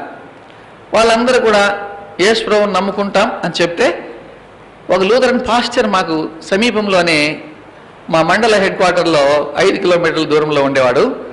ఆయన వచ్చి వాళ్ళందరినీ తీసుకెళ్ళి ఆ స్కూల్స్లో చేర్పించి వారు చక్కగా చదువుకొని కొంతమంది టీచర్లు అయ్యారు, కొంతమంది డాక్టర్లు అయ్యారు, కొంతమంది వెటర్నరీ డాక్టర్లు అయ్యారు, కొంతమంది బ్యాంక్ ఆఫీసర్లు అయ్యారు, పెద్ద పెద్ద స్థానాల్లోకి వెళ్ళిపోయారు. వాళ్ళ పేర్లన్నీ పెట్టుకున్నారు, క్రైస్తవ పేర్లు పెట్టుకున్నారు. జోసెఫ్ రెడ్డి అని, జీవరత్నారెడ్డి అని అన్ని అట్లా రకరకాలుగా అన్ని పెట్టుకున్నారు. కానీ ఉద్యోగాలు వస్తాయని వాళ్ళంతా మర్చిపోయారు. అయితే అలాంటి ఒక కుటుంబమే ఆ పాస్టర్ గారు ఆయన ఇంటికి వచ్చేవాళ్ళు. వాళ్ళిద్దరికి ఉద్యోగాలు వచ్చాయి, భార్య భర్తలు ఇద్దరు ఉద్యోగం చేస్తున్నారు. ఆ ఇంటికి వచ్చి ఒక శుక్రవారం దినమున వచ్చి ఒక అర్ధగంట వాళ్ళ ఇంట్లో ఒక పాట పాడి ఏదో కొంత వాక్యం చదివి తర్వాత రాత్రి వారు ఇచ్చిన గిఫ్ట్ తీసుకొని వెళ్ళిపోయేవాడు. ఇలాగ వచ్చేటువంటి వాడు ఆ పాస్టర్ గారు ఒక దినమున వాళ్ళు ఉండే ఇంటికి వెనక వైపునే మా ఇల్లు ఉండేది. ఒక దినమున నాకు ఆయన తారసపడి అయ్యగారు మీరు ఆగండి అని అన్నాడు. ఆయనేమో చాలా పెద్ద వయసు, నాకు 65 సంవత్సరాల అట్లా వయసు ఉంటుంది. నన్ను అన్నాడు, మరి నేను ఆగండి అన్నాడు. ఏంటండి అని అన్నాడు. అంటే యేసుప్రభుని నమ్ముకోకూడదా అన్నాడు. అంటే మాకున్న దేవుళ్ళు దాకా ఈ ఒక్క కొత్త ఆయన ఎందుకులే అన్నా నేను అని వెళ్ళిపోయాను. కానీ వచ్చినప్పుడల్లా నేను ఆయన వదిలిపెట్టేవాడు కాదు, ఏమాత్రం వదిలిపెట్టేవాడు కాదు. కానీ ఒక దినమున ఏమన్నాడంటే ఒక మాట అన్నాడు. ఏం మాట అంటే అయ్యగారు ఆగండి అని అన్నాడు. ఏంటండి అంటే యేసుప్రభుని నమ్ముకోండి అన్నాడు. ఆయనకి ఎందుకంటే మరి ఎంత మటుకు వచ్చో నేను ఆయన మరిచి ఆయనకి ఎంత తెలుసు నాకు తెలియదు. కానీ ఆయన అప్పుడు కూడా చుట్ట తాగుతూ వచ్చేవాడు, బయటికి చుట్ట తాగుతూనే మా ఊరికి వచ్చేవాడు, చుట్ట తాగుతూనే వాళ్ళ ఇంట్లో ఉండేవాడు, మరి అన్నీ అది చేసేవాడు. కానీ మరి నాకు అలా చెప్పేవాడు, యేసుప్రభుని నమ్ముకోండి అని అన్నాడు. నేను అన్నాను యేసుప్రభుని నమ్ముకోకపోతే ఏమి అన్నా అంటే అన్నాడు, నువ్వు నరకానికి పోతావు అన్నాడు. ఏమండి యేసుప్రభుని నమ్ముకోకపోతే నరకానికి పోతాడు? అవునండి, ఖచ్చితంగా పోతావు నువ్వు నరకానికి అన్నాడు. ఈ మాట నాలో చాలా రాత్రంతా నాకు నిద్ర పట్టినలే, నాకు నెమ్మది లేకుండా చేసింది. ఎందుకు ఆయన పెద్ద ఆయన 65 సంవత్సరాల వయసు, ఆయన నా వయసు ఏమో 13-14 సంవత్సరాలు ఉంటుంది. ఆయన్ని ఏమనడానికి వీలైన పరిస్థితి. మరి ఏమనలేక ఆ రాత్రి అంతా ఆలోచన చేశాను నేను, ఎందుకు ఎందుకు ఎందుకు ఎందుకు అని. మరుసటి రోజు వెళ్ళి వాళ్ళని వెళ్ళి అడిగాను, మీ పాస్టర్ గారు రాత్రి ఇట్లా అన్నారు, మరి ఆయన అట్లా మాట్లాడచ్చా అన్నట్టుగా అనడానికి వాళ్ళని అడగడానికి వెళ్ళాను నేను. అడిగితే వాళ్ళు అన్నారు అయ్యా బాబా ఆయన ఏదో చెప్పేదే చెప్పాడు, అయింది అయిపోయింది, ఎందుకు వాటి మీద ఆలోచన చేస్తావు, మా దగ్గర పుస్తకం ఉంది, నువ్వు నువ్వు తెలుసుకోదలుచుకుంటే దీన్ని వెళ్ళి చదువుతావా అన్నాడు. ఏమిటి అన్నాడు. అంటే ఏది సత్యము ఏది నిజము అనేటువంటి ఒక పుస్తకం మా దగ్గర ఉంది, మీరు తీసుకెళ్ళి దీనికి వెళ్ళి చదువుతామంటే చదువుకో, దాంట్లో బైబిల్ ఏం లేదులే, నువ్వు చదువుకుంటాను చదువుకోపో అన్నాడు. పండిత ఫ్రాన్సిస్ గారు రాసినటువంటి ఆ పుస్తకము, ఆయన ఒక బ్రాహ్మణుడు యేసుప్రభుని నమ్మి ఆ యొక్క మరి హిందూ సంబంధమైనటువంటి పురాణాల్లో ఉండేటువంటి అన్ని విషయాల్లో యేసుక్రీస్తు ప్రభు ఎలా ప్రత్యక్షపరచబడుతున్నాడో అది ఏది నిజము అనేటువంటి ఆ పుస్తకాన్ని నాకు ఇచ్చారు వాళ్ళు. నేను వచ్చి దాన్ని చదవడం మొదలుపెట్టాను. దాన్ని చదువుతున్నాను. నాకు 14 సంవత్సరాల వయసు. దాన్ని చదువుతుంటే దాంట్లో ఒక శ్లోకం రాశారు, శ్లోకం కింద దాని అర్థం రాశారు, విషయాలన్నీ రాశారు. వాటిల్లో ఒక కొన్ని 2-3 శ్లోకాలు, ఎందుకంటే అవన్నీ చెప్పడానికి ఇప్పుడు సమయం లేదు, కానీ నన్ను బాగా తాకి యేసు ప్రభువుని నేను నమ్ముకోవడానికి కారణమైనటువంటి విషయాలు మాత్రం జ్ఞాపకం చేస్తాను. కొన్ని 1-2 మాత్రమే. మొట్టమొదటి విషయం, ఒక విషయం ఏంటంటే, నేను చదువుతున్న విషయం నాకేంటంటే జ్ఞాపకం చేయబడినటువంటి విషయం ఏంటంటే, అసతోమా సద్గమయ తమసోమా జ్యోతిర్గమయ మృత్యోర్మా అమృతంగమయ అనేటువంటి ఒక శ్లోకము, దాని అర్థం రాశాడు. దాని అర్థం ఏంటంటే, అసత్యమునైన నన్ను సత్యములోనికి నడిపించుము, చీకటినైన నన్ను వెలుగులోనికి నడిపించుము, మృతుడనైన నన్ను నిత్య జీవములోనికి లేకపోతే అమృతత్వములోనికి నన్ను నడిపించుము అని దాని యొక్క భావం. ఒక మహర్షి 10,000 సంవత్సరాలు తపస్సు చేసిన తర్వాత ఇలాగ ప్రార్థన చేశాడు అని దాంట్లో రాశాడనమాట. అంటే దేవుడంటే ఎలాగుంటాడు అంటే, దేవుడంటే ఎవరు అంటే అని జ్ఞాపకం చేస్తూ మహాకవి కాళిదాసు కుమార సంభవం అనే పుస్తకం రాస్తూ దాన్ని ఇలాంటి దేవునికి నేను అర్పణగా ఇస్తున్నాను అని ఆ దేవుడు ఎవరో మెన్షన్ చేశాడు. ఎవరు మంచి చేయొచ్చు అంటే ఆ దేవుడు ఏం చేస్తాడంటే అసత్యమైనటువంటి వాడిని సత్యములోనికి నడిపిస్తాడు. ఆయన సత్యమై ఉన్నాడు, ఆయన సత్యమై ఉన్నాడు, ఆయన సత్యములోనికి నడిపిస్తాడు. చీకటై ఉన్నటువంటి వారిని ఆయన వెలుగై ఉన్నాడు, వెలుగులోనికి నడిపిస్తాడు. మృదులైనటువంటి వారిని ఆయన మరణం లేనటువంటి వాడు, అమృతత్వం లేనటువంటి వాడు, ఆయన మరణం లేని స్థలంలోకి నడిపిస్తాడు అని అలాంటి దేవునికి నేను ఈ యొక్క పుస్తకాన్ని నేను అర్పిస్తున్నాను అని నేను చదివిన మొట్టమొదటి శ్లోకం అది. నేను ఇంతవరకు నేను వెతికిన వాళ్ళు ఎవరు? దేవుడంటే సత్యం, దేవుడంటే వెలుగు, దేవుడంటే మరణం లేనటువంటి వాడు. ఎవరైనా లేక నేను అంతవరకు బైబిల్ చదివిన సంబంధం నాకు లేదు, దాని గురించినటువంటి అవగాహన లేదు, ఏమాత్రం లేదు. మొట్టమొదటిగా ఈ శ్లోకము నన్ను ఆలోచింపజేసింది. తర్వాత 2-3 విషయాలు జ్ఞాపకం చేస్తుంది, కానీ ఇవన్నీ చెప్పడానికి సమయం లేదు కనుక మాత్రం గుర్తు చేయడానికి చెప్తుంటున్నాను. రెండోది ఏంటంటే సర్వపాప పరిహారో రక్త ప్రోక్షణం ఆవశ్యకం తద్రక్తం పరమాత్మేన పుణ్యదాన బలియాగం. ఈ శ్లోకం కూడా నన్ను తాకింది.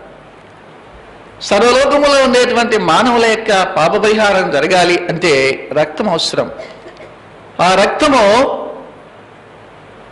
పశువుల రక్తం కాదు, జంతువుల రక్తం కాదు, కానీ పరమాత్ముడైనటువంటి దేవుడే తన్ను తానుగా అర్పించుకొని ఆయన రక్తాన్ని చిందిస్తే ఆయన ద్వారా మానవులకి పాప పరిహారం జరుగుతుంది అని దాని యొక్క భావన. మరో శ్లోకం వేదంలో ఉండేది ప్రజాపతి దేవేభ్య ఆత్మానం యజ్ఞం కృత్వా ప్రాయచిత్. అంటే ప్రజాపతి అయినటువంటి దేవుడు, సర్వలోక పరిపాలకుడైనటువంటి దేవుడు తన్ను తానుగానే తను అర్పించుకొని ఆయన మరణమైపోయి ఆయన యాగం చేస్తే, ఆయన యజ్ఞమైపోతే ఆయన ద్వారా మానవులకి రక్షణ దొరుకుతుంది, మానవులకి శాంతి దొరుకుతుంది అని రాబడి. ఈ శ్లోకాలు చదివినప్పుడు ఇంకా చాలా ఉన్నాయి, ఇవన్నీ చెప్పడానికి సమయం కాదు, బట్టి అవసరత కూడా లేదు. కానీ ఎందుకంటే నన్ను నడిపించిన విషయాలు కాబట్టి మీకు జ్ఞాపకం చేస్తుంటున్నాను. ఇది చదివినప్పుడు నా మనసు ఆలోచించడం మారిపోయింది, వెంటనే మారిపోయింది. ఎన్నో తర్జన అయిపోయినాయి. 6 నెలల కాలంగా ఎంతో తర్జన, ఎంతో భక్తి కలిగినటువంటి కుటుంబం, ప్రతి విగ్రహాన్ని పూజించేది. మరి గ్రామంలో భజనలు చేసేవాడిని, మరి మా ఇంటి ముందున్నటువంటి దేవాలయంలోకి వెళ్ళి పాటలు పాడేవాడిని, పద్యాలు పాడేవాడిని, ఎన్నో చేస్తా భక్తిగా జీవిస్తూ ఉంటున్న నాకు ఇదంతా పెద్ద కలవరం అయిపోయింది. ఏది సత్యమో, ఏంది దీంట్లో ఉండేది కరెక్టా, నేను ఇంతకాలం చేసేది కరెక్టా? దాదాపు 1 సంవత్సర కాలము నాలో ఎంతో కలవరంగా ఉండవచ్చు. 1 సంవత్సరం తర్వాత నాకుగా నా హృదయంలో కలిగినటువంటి ఒక తీవ్రమైనటువంటి తీర్మానం ఏంటంటే, నేను ఇంతకాలముగా నమ్ముకున్న వాళ్ళంతా కూడా వ్యర్థమైనటువంటి వాళ్ళే, వాళ్ళలో ఏమీ లేదు. ఈ నిజమైనటువంటి ఈయన ఎవరు, ఈలాగున రక్తం కార్చిన వాడెవరు అని నేను ఈ విషయాలు వెళ్ళి వాళ్ళ దగ్గరికి మాట్లాడినప్పుడు వాళ్ళు చెప్పారు, యేసుక్రీస్తు ప్రభు మనందరి కొరకై ఆయనే బలైపోయినటువంటి దేవుడు, ఆయనే సత్యము, ఆయనే వెలుగు, ఆయనే మరణము లేనటువంటి దేవుడు, మరణాన్ని జయించిన దేవుడని జ్ఞాపకం చేసినప్పుడు నేను యేసు ప్రభు నిజమైన దేవుడని నమ్మాను. అలాగూ నమ్మి నేను వాళ్ళతో చెప్పాను, అయ్యగారు నిజంగా నేను యేసు ప్రభు దేవుడని నమ్ముకుంటున్నాను అన్నాను. ఇంకా వాళ్ళు మరుసటి శుక్రవారం పాస్టర్ గారు రానే వచ్చారు. వస్తూనే చెప్పారు, ఏం చెప్పారంటే, అబ్బా ఎన్ని దినాలకి నీ వల్ల పడ్డాడయ్యా అన్నాడు. ఆయన అన్నాడు, నేను ఇంతకాలం చూస్తా ఉన్నా పడతాడని అనుకుంటున్నాను అని ఆయన ఏం చేశాడంటే, రేపు ఆదివారం నేను పిలుచుకొని రండి చర్చికి అన్నాడు. సరే, వీళ్ళు ఫ్యామిలీగా సిద్ధపడ్డారు. ఆదివారం నన్ను సిద్ధపరచుకున్నారు. 5 కిలోమీటర్ల దూరంలో ఉన్నటువంటి లూథరన్ చర్చికి నన్ను తీసుకుపోయి ఇలాంటి టేబుల్ ఉంది, ఆ టేబుల్ మీద ఆ సైడ్లో అంత చిన్న పాత్ర ఉంది, ఆ పాత్రలో దాని నిండా నీళ్ళు ఉన్నాయి. నన్ను పిలిచాడు, అక్కడ నిలబెట్టాడు. ఆ పాత్రలో నీళ్ళు తీసుకొని 3 సార్లు నా మీద ఇట్లా చల్లి, నీకు బాప్తీసం ఇచ్చేసాం, ఈ రోజు నుంచి నువ్వు మారిపోయినావు, నీ పేరు ఈ రోజు నుంచి పాల్ రెడ్డి పో, నువ్వు ఈ రోజు నుంచి క్రైస్తవుడు అన్నాడు. నన్ను నేను అంతే క్రైస్తవునేనా అనుకున్నాను అంతే. అలాగున్న మొట్టమొదటిగా నా జీవితంలో నేను క్రైస్తవునయ్యాను, యేసుప్రభువుని నమ్మాను అనుకొని చర్చి కూడా మొదలుపెట్టాను. అదే సంవత్సరం నేను 10th క్లాస్ పాస్ అయ్యాను. తర్వాత నేను ఇంటర్మీడియట్ కొరకై తిరుపతికి వెళ్ళాను. వెళ్తున్నప్పుడు నాకు ఒక చిన్న బైబిల్ ఇచ్చి ఆయన ఏం చెప్పాడంటే, చూడు, తిరుపతి ఈస్ట్లో ఒక లూథరన్ చర్చ్ ఉంది, దానికి తప్ప నువ్వు ఎక్కడ ఎవరు చెప్పినా కానీ పోకూడదు. అది ఆ కండిషన్ నా మీద ఆయన ఓటు పెట్టుకొని పంపించింది. ప్రేమైన వారి జ్ఞాపకం చేసుకోండి, అలాగున 5 సంవత్సరాలు, అంటే ఇంటర్మీడియట్ 2 సంవత్సరాలు, డిగ్రీ 3 సంవత్సరాలు, 5 సంవత్సరాలు వెళ్ళాను నేను ఆ లూథరన్ చర్చ్కి. నేను నేర్చుకున్నది ఏంటి అంటే, పోవడము, కరెక్ట్ టయానికి మొదటి టైం పంక్చువాలిటీ కరెక్ట్గా పోవడము, వెనక పక్క బెంచ్లో కూర్చోవడము, వాళ్ళు లేచినప్పుడు లేయడము, వాళ్ళు కూర్చున్నప్పుడు కూర్చోవడం, వారి చేతులు ఎత్తడం, చేతులు కట్టుకుంటే చేతులు కట్టుకోవడం. 5 ఏళ్ళు గడిచిపోయాయి. ఏం నేర్చుకున్నామంటే ఏం నేర్చుకున్నది లేదు. అయిపోతానే రావడమో, బైబిల్ తీసి ఆ గూట్లో పెట్టేసేయడమో, హోటల్లో పోయి భోంచేయడమో, సినిమాకి వెళ్ళిపోవడం. అనేక రకములైనటువంటి పాప జీవితంలో యవన కాలంలో జీవించవలసినటువంటి అన్ని విషయాల్లో మళ్ళీ ఆదివారం ఖచ్చితంగా బైబిల్ చదవట్టుకొని పోవడమే. ఇలాగ 5 సంవత్సరాలు నా జీవితం గడిచిపోయింది. 6వ సంవత్సరంలో మా గ్రామంలో ఈ కుటుంబం రక్షణ పొందిన ఈ క్రైస్తవ పాస్టర్ గారిని పిలుస్తున్న కుటుంబం కొంతకాలం తర్వాత వారు రాయచోటికి వెళ్ళి మన సహవాసానికి పోవడం మొదలుపెట్టారు. ఈ పాస్టర్ గారు వృద్ధాప్యములు అయిపోయి ఇంక మా ఊరికి రావడానికి ఇంక చేతగాక వాళ్ళు ఆగిపోయింటే, ఇంక ఈయన రాడు కదా, మనం ఎందుకు పోదాం, మనం అక్కడికి పోదాం అనుకొని వాళ్ళు అక్కడికి మన సహవాసానికి పోవడం. అక్కడికి పోయిన తర్వాత వాళ్ళలో నిజమైన కార్యం జరిగింది. వాళ్ళలో కూడా నిజమైన కార్యం జరిగి, మనం ఎందుకు అసలు మన ఊర్లో మందిరం కట్టుకుంటే సరిపోతుందని మా ఊర్లో మందిరం చర్చి కట్టి దాని డెడికేషన్ జరుగుతుంటే నాకు కూడా చెప్పి పంపించారు. నేను అక్కడికి పోయాను. అక్కడికి పోయిన తర్వాత డెడికేషన్ రోజు ఒక ఆయన వర్తమానికుడు వచ్చాడు. ఆయన నన్ను మీటింగ్ అయిపోయిన తర్వాత, భోజనాలు అయిపోయిన తర్వాత నన్ను ఒక ప్రశ్న అడిగాడు. ఏం ప్రశ్న అడిగాడు అంటే, బైబిల్లో నీకు ఏమైనా డౌట్లు ఉంటే అడుగు, చెప్తాను అన్నాడు. నన్ను అడిగిన ప్రశ్న అది. నేను అప్పుడు ఏమన్నా అంటే, ఒక్క డౌట్ కూడా లేదు అన్నాను. ఆయన బహుశా ఆయన అనుకోండొచ్చు అంటే వీనికి బైబిల్ గురించి ఏమీ తెలియదు అనుకున్నాడు ఆయన. బైబిల్ గురించి తెలిస్తే బైబిల్లో మనకు డౌట్ లేకపోయే సమస్య అంటే, బైబిల్ మనం డౌట్ పొందుతున్నామని కాదు, బైబిల్ మనం డౌట్ పొందాలని కూడా కాదు, దాని ఉద్దేశం అది కాదు. నీకు ఎక్కడైనా అర్థం కాని విషయాలు ఉన్నాయా అని అర్థం కాని విషయాలు ఉన్నాయా అని. ఇప్పుడు నాకేం లేవు అనేటప్పటికీ సరే అని ఒక సాయంకాలం పోయిన తర్వాత, నువ్వు ఈ 5 సంవత్సరాలు ఎక్కడికి పోయావు, నువ్వు రక్షణ పొందావా, నీ పాపాలు క్షమించబడ్డాయా, ఇలాంటి ప్రశ్నలన్నీ వేస్తుంటే నేను చేయనుగా ఫైనల్గా నాకేం తెలియదు అన్నా. అప్పుడు ఆయన నాకు ఒక అడ్రస్ ఇచ్చాడు. ఒక సహోదరుని అడ్రస్ ఇచ్చి, పలాని నువ్వు చదువుకునేటువంటి హాస్టల్లో పలాని రూమ్ నెంబర్లో ఈ వ్యక్తి ఉంటాడు, నువ్వు వెళ్ళి కలుస్తాను. ఆ వ్యక్తి నన్ను మొట్టమొదటిసారిగా తిరుపతిలో మన సహవాసానికి నడిపించాడు. అది 1978వ సంవత్సరం. 78వ సంవత్సరం చివరి మాసాల్లో ఉన్నాం.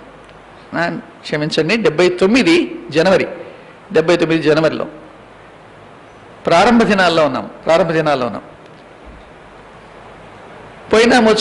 నేను పోయినాను, ఆయన్ని కలిశాను. కలుస్తూనే రేపు ఆదివారం నేనే నీ రూమ్కి వచ్చి నేను పిలుచుకుపోతానన్నాడు. పిలుచుకుపోయాడు. తిరుపతిలో హౌస్ ఆఫ్ వర్షిప్ అని మన సహవాసం ఉంది, ఆ దినాల్లో ఉండింది. ఈనాడు న్యూ జెరూసలేం ఉంది, కానీ ఇప్పుడు అది నా హౌస్ ఆఫ్ వర్షిప్ ఉండేది. సోదరుడు ఆశీర్వాదం గారని గాడ్ సర్వెంట్ ఉండేవాడు. నన్ను అక్కడికి తీసుకుపోయినాడు. నన్ను సిద్ధపరచుకొని నేను తీసుకొని మేమిద్దరం కలిసి అక్కడికి పోయేటప్పటికి ఆరాధన వర్తమానం అయిపోయింది. ఆరాధన చేస్తూ ఉన్నారు అందరూ. ఆ టయానికి నేను పోయాను. ఇక్కడికి వెళ్ళేటప్పటికి చాలా టైం అయింది అనుకుంటాను. నేను త్వరగా ముగించడానికి ప్రయత్నం చేస్తాను. ఇంకా ఎన్నో విషయాలు ఉన్నాయి, కానీ నేను మొట్టమొదటి రక్షణ అనే సంగతిని వివరించడానికి, నేను ఎలా రక్షణ పొందాలని చెప్పడానికి మీకు ఈ సంగతులు చెప్పాల్సి వచ్చింది. చాలామంది రక్షణ గురించి చెప్పరు, కానీ ఏదో విషయాలు చెప్తుంటారు సాక్ష్యంలో. ప్రియమైన వారులారా, నేను ఆ సమయంలో అక్కడికి వెళ్తే అందరూ ఆరాధన చేస్తూ ఉన్నారు. నేను చూసి నాకు రక్షణ లేదు కదా, నాకు అసలు ఏం తెలియదు కదా, వచ్చిన ఆయనేమో అట్లా అన్నాడు. అంటే వాడు ఖాళీగా బిగుచోపో అని. ఆయనేమో ఒక చోటుకెళ్ళి మోకరించాడు. ఆయన కళ్ళు తెరవడం లేదు, కూర్చున్న వాళ్ళు ఎవరు కళ్ళు తెరవడం లేదు. 10 నిమిషాలు అయిపోయింది, 15 నిమిషాలు అయిపోయింది, అర్ధగంట అయిపోయింది, 40 నిమిషాలు అయిపోయింది, గంట అయింది. ఒక్కరన్నా నా వైపు చూస్తారేమో అంటే వాళ్ళు చూడలేక నేను మాత్రం అందరి వైపు చూస్తా ఉన్నా. ఒక్కరన్నా నన్ను చూస్తారేమో అని చూస్తే ఒక్కరే. అంత డిసిప్లిన్లో ఆరాధన జరుగుతోంది ఆ దినాలు. నేను అప్పుడు అనుకున్నా, నేనేంటి అసలు బెంచ్ వేసి బెంచ్ మీద కూర్చోబెడితే 5 నిమిషాలు కూర్చోలేక 4 సార్లు బయటికి 5 తిరిగింది. నేను లూథరన్ చర్చిలో చూశాను. ఈడ ఇల్లేంటి మోకాల మీద అసలు ఇంతసేపు గంట సేపు ఒక్కరి ముఖం కూడా కళ్ళెత్తి చూడకుండా ఇంత కరెక్ట్గా కూర్చున్నారేంటి వీళ్ళు అని నాకు అక్కడే ఆశ్చర్యం మొదలైంది. అలాగున నేను మొట్టమొదటిసారిగా ఈ సహవాసం గురించి విని అక్కడికి పోయినా. మొదటి వారం అయిపోయింది, రెండో వారం అయిపోయింది. ప్రభు నాతో మాట్లాడడం ఆరంభించాడు. నా రక్షణ గురించి ఒకరోజు సాయంకాలం స్వార్థ మీటింగ్లో దేవుని దాసుని మాట మాట్లాడుతూ మరి నన్ను గురించే మాట్లాడుతుంటున్నట్టుగా నాకు ఈ సంగతి బోధపడుతూ వచ్చింది. ప్రసంగి గ్రంథము 11వ అధ్యాయము 9వ వచనం. ప్రసంగి 11:9. యవనుడా, నీ యవనమందు సంతోషపడము, నీ యవన కాలమందు నీ హృదయము సంతుష్టిగా ఉండనేము, నీ కోరిక చొప్పునను నీ దృష్టి యొక్క ఇష్టము చొప్పునను ప్రవర్తింపము. అయితే వీటన్నిటిని బట్టి దేవుడు నిన్ను తీర్పులోనికి తెచ్చునని జ్ఞాపకం ఉంచుకోనము అనే మాటలో నేను యవన కాలంలో ఇంకా అంటే నాకు అప్పటికి కూడా నాకు తెలియదు కదా, తీసుకుపోవడం, బైబిల్ అరబెట్టేయడం, సినిమాకు పోవడం, మళ్ళా అన్ని కథలు చేయడమే. ఈ విషయాలు నాతో స్పష్టంగా దేవుడు మాట్లాడి నా పాపమును ఒప్పించి నేను ఎంత భయంకరమైన పాపంలో జీవిస్తున్నానో సంగతులన్నీ ప్రభు స్పష్టంగా నాకు చూపించగా జనవరి నెల 17వ తారీఖున 1979వ సంవత్సరమున మధ్యాహ్నం 12 గంటలకి ఎస్వి యూనివర్సిటీలో సి బ్లాక్లో రూమ్ నెంబర్ 13లో నా పాపాలు ఒప్పుకోవడానికి ప్రభు నాకు సహాయం చేశాడు. అలాగున ప్రభు నా సొంత రక్షకుడుగా నేను అంగీకరించడానికి కారణమైంది. యేసు ప్రభు నా హృదయంలో రక్షకుడుగా ఉండాలని నేను ఆయన ఆహ్వానించాను. అయితే ఆహ్వానించినాను కానీ అప్పుడు మొదలైంది పోరాటం. ఆహ్వానిస్తాం కానీ పాపాలు ఒప్పుకున్నాం, మరి వాటి నుండి విడుదల పొందాలిగా. యేసుప్రభుని ఒప్పుకున్నామని చెప్తాం, యేసుప్రభు దేవుడు అని చెప్తాం, యేసుప్రభు నా దేవుడు అని చెప్తాం. పాపముల నుండి విడుదల పొందే దగ్గర వస్తున్న సమస్య. ఒక భయంకరమైనటువంటి అలవాటు ఏంటంటే సినిమా రిలీజ్ అయితే ఫస్ట్ డే ఫస్ట్ మార్నింగ్ షోనే చూడాలి, అంతే. క్లాసులు ఉండని ఏమైనా ఉండని, అది నా అలవాటు. టికెట్ ఆ రోజు దొరకపోతే 4 చొక్కాలైన నడిచిని పోని పర్వాలేదు, అంత సినిమా పిచ్చి ఉండేది. ఒక దినమున ప్రభు నాతో మాట్లాడుతున్నాడు. నువ్వు నన్ను నమ్మినానంటున్నావు కరెక్టే, నీ సినిమా కథ ఏంటి అని ప్రభు నన్ను అడుగుతున్నాడు. నేను అన్నాను, ప్రభువా ఆ సినిమా మరి అదేంటి అని. అంటే దాని ఏం పర్వాలేదు అన్నట్టుగా ప్రభుతో మాట్లాడుతుంటే ప్రభు మాత్రం నన్ను వదిలిపెట్టంలే. నువ్వు ఆ సినిమా మానుకో, ఆ సినిమా మానుకో, సినిమా మానుకో, సినిమా మానుకో, సినిమా ఫ్రెండ్స్ని మానుకో, నీ స్నేహితులను మానుకో అని ప్రభు నాతో మాట్లాడడం మొదలుపెట్టాడు. నేను ఒక దినం నా ప్రభుతో చెప్పాను, ఏమన్నా అంటే నేను ఆ సినిమా మానుకోలేనయ్యా అన్న. ప్రభు అప్పుడు నాకు నా దినం ఏం చేశానంటే, అప్పుడు నాకు ఈ సహోదరుడు చెప్పాడు, ప్రతిదినం బైబిల్ చదువుకోవాలి, బైబిల్ చదువుకుంటే దేవుడు మనతో మాట్లాడతాడు అని. ఆ దినమున నేను చదివినప్పుడు మార్క్స్ వార్త 10వ అధ్యాయము 27వ వచనం, ఇక్కడ ఈ మాట నాకు వచ్చింది. యేసు వారిని చూచి, ఇది మనుషులకు అసాధ్యమే కానీ దేవునికి అసాధ్యం కాదు, దేవునికి సమస్తమును సాధ్యమే అనెను. ఈ మాట నా దృష్టికి వచ్చింది. ఈ మాట ద్వారా దేవుడు నాతో మాట్లాడాడు. దాన్ని ప్రభు నాకు చూపిస్తానే. నేను ఒకటే మాట దేవునితో అన్నాను, ఏమనంటే కరెక్ట్ చెప్పినావయ్యా అన్నా నేను దేవునితో. ఏమిటంటే మనుషులకు అసాధ్యం అన్నావు కదా, కాబట్టి నేను మనిషిని కనుక నేను సినిమా చూడకుండా ఉండలేను అన్నా.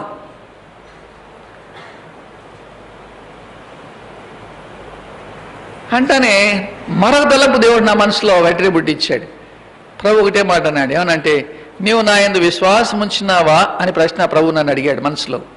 అడిగితే అవును ప్రభువా, నేను నమ్మిన మాట మాత్రం ఖచ్చితంగా వాస్తవమే అని అన్నాను. రెండో తలంపు ప్రభు నాతో మాట్లాడిన మాట ఏంటంటే, నీవు నన్ను నమ్మిన మాట వాస్తవం అయితే సినిమాలు ఎలా చూస్తున్నావు అన్నాడు ప్రశ్న, అంతే. ప్రేమైన బిడలారా, ఆ దినంతో నా జీవితంలో ఆ సినిమాలు వెళ్ళిపోయినాయి. ఇలాగున దేవుడు నన్ను రక్షణ మార్గంలోకి నడిపించాడు. అలాగున 1979 నేను మన సహవాసంలోకి రావడం మొదలుపెట్టాను. 1979లోనే దేవుడు ఒక అద్భుతమైన విధానంలో దేవుడు నాకు ఉద్యోగం ఇచ్చాడు. దాని ద్వారా నా విశ్వాసాన్ని స్థిరపరిచాడు. మీకు ఆ విషయం జ్ఞాపకం చేస్తాను. నేను త్వరగా మళ్ళీ తర్వాత నా సేవా పిలుపుని గురించి మాట్లాడుతూ వస్తాను.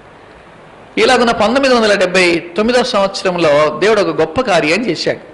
ఇలాగ నేను దేవుని మందిరానికి వెళ్తూ యూత్ మీటింగ్స్కి వెళ్తా, తర్వాత ప్రతి మీటింగ్కి వెళ్ళడము, దేవుని మందిరంలో క్రమంగా ఉండడము, ఆరాధించడము, ఈ విషయాలన్నీ కొనసాగుతుంటున్న సందర్భంలో నా హృదయంలో ఒక తీర్మానం చేశాను. ఏం తీర్మానం చేసుకున్నా అంటే, అది తెలిసి చేశానో తెలియక చేశానో కానీ నా మటుకు నాకైతే ఇప్పటికి కూడా అర్థం కాదు. కానీ ఒకటే తీర్మానం చేసి ఏం చేశానంటే, ప్రభువా నా జీవిత కాలంలో నాలో ఊపిరుంటే ఆదివారమున మందిరం ఎగగొట్టకుండా, అంటే మందిరానికి ఏ సాకు చెప్పకుండా ప్రతి ఆదివారము నీ మందిరానికి వస్తానయ్యా అని తీర్మానం చేసుకో.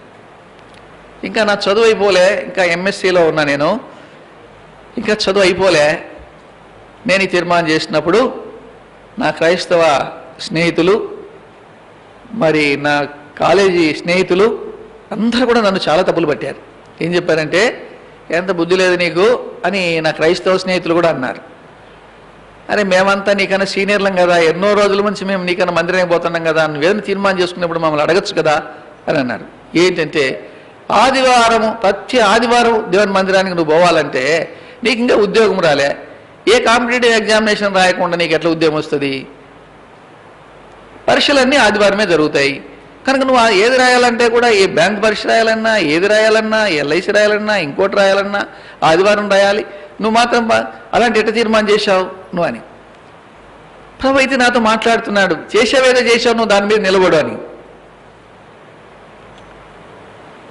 ప్రభు కృపను బట్టి జ్ఞాపకం చేస్తున్నాను. నేను అలాగున తీర్మానం చేసుకున్నా, ప్రభు ఏదేమైనా పర్వాలేదు, నాకు ఉద్యమం వచ్చినా రాకపోయినా నేను మాత్రం ఆదివారం ఖచ్చితంగా దేవుని మందిరానికి పోతాను.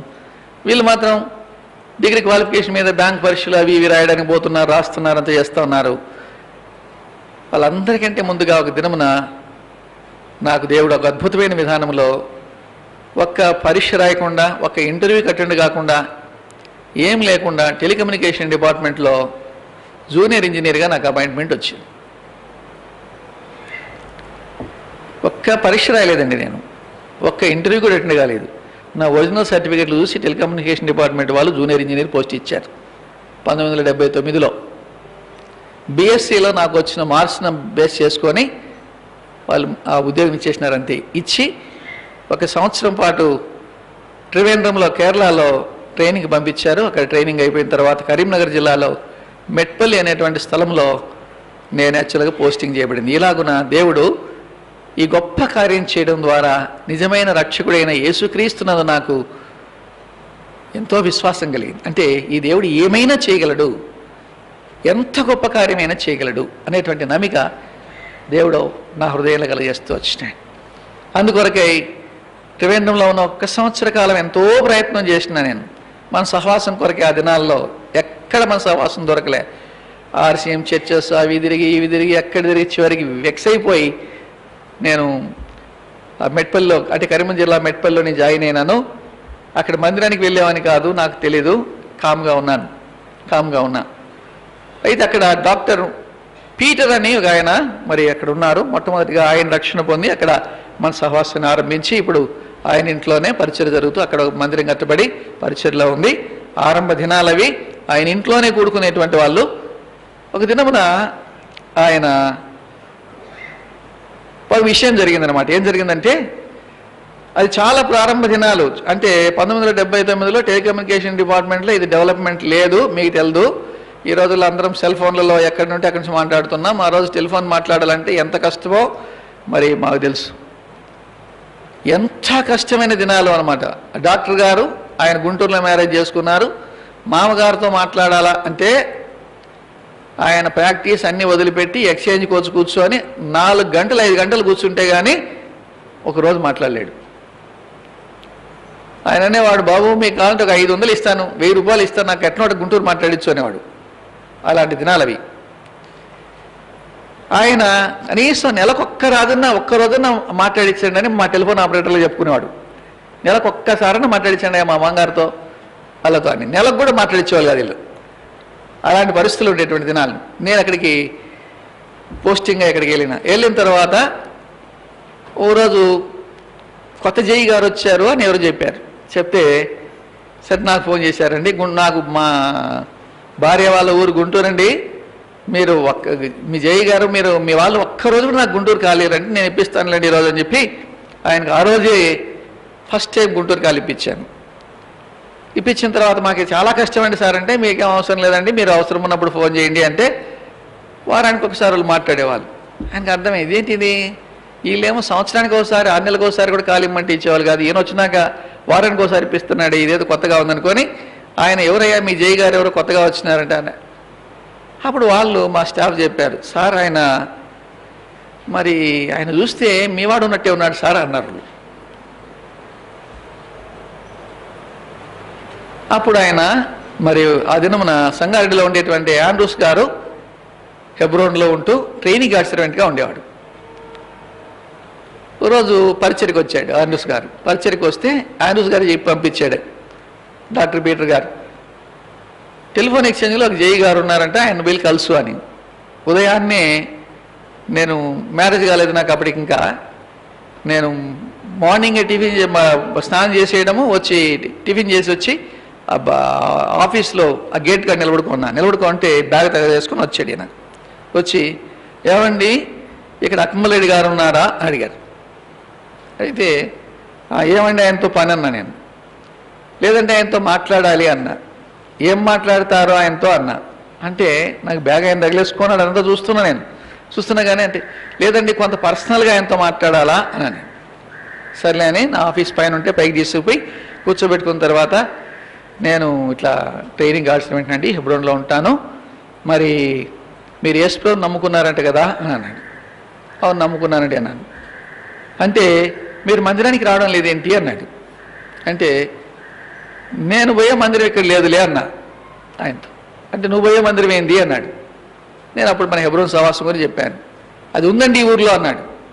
అంటే నేను వచ్చి దాదాపు ఒక 2-3 నెలలు అవుతుంది, నాకు ఇక్కడ ఉంటే ఇక్కడ బయటపడలే. అవునవును కరెక్టే, బోర్డు ఏం లేదు కానీ మరి డాక్టర్ పీటర్ గారి ఇంట్లో ఇట్లా కూడుకుంటాం, నేను ఈ విధంగా పరిచర్యకని అక్కడి నుంచి హెబ్రోన్ నుంచి వచ్చాను, ఈ దినమున మా దగ్గరికి రండి అని అలాగున్న నాకు సహవాసంలో అక్కడ పరిచయం చేశాడు. 82లో నేను అక్కడ తిరిగి సహవాసానికి పోవడం ఆరంభమైంది. అలాగున్న దేవుడు 82 నుండి 84 వరకు నేను కరీంనగర్ జిల్లాలో, అంటే 80 డిసెంబర్లో వెళ్ళాను, 84 సెప్టెంబర్ వరకు నేను కరీంనగర్ జిల్లా మెట్పల్లిలో నేను పనిచేస్తూ వచ్చాను. అక్కడున్న దినాల్లో దేవుడు నన్ను ఆత్మీయంగా ఎంతో బలపరిచాడు. మరి ప్రభువులు ఎదుగుతూ వచ్చినాను. దాని తర్వాత మా కడప జిల్లాకు ట్రాన్స్ఫర్ అయ్యాను. కడప జిల్లాలో 20 సంవత్సరాలు నేను పనిచేశాను.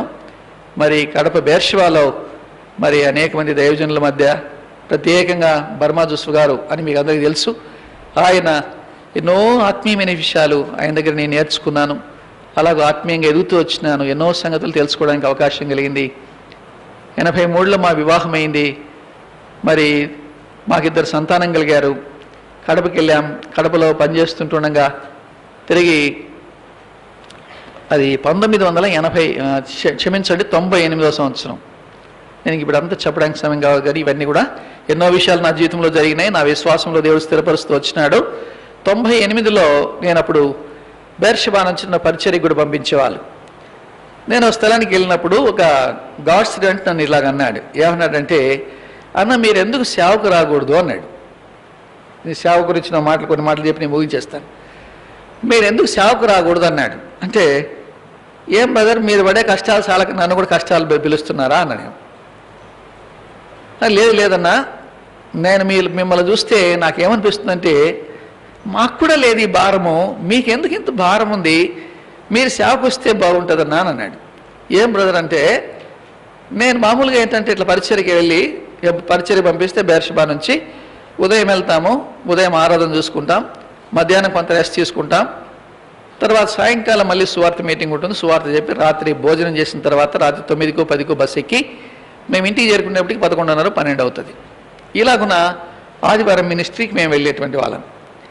నేను అందరూ వచ్చి మరి అందరూ తిన్న తర్వాత పడుకొని వెళ్ళేవాళ్ళు.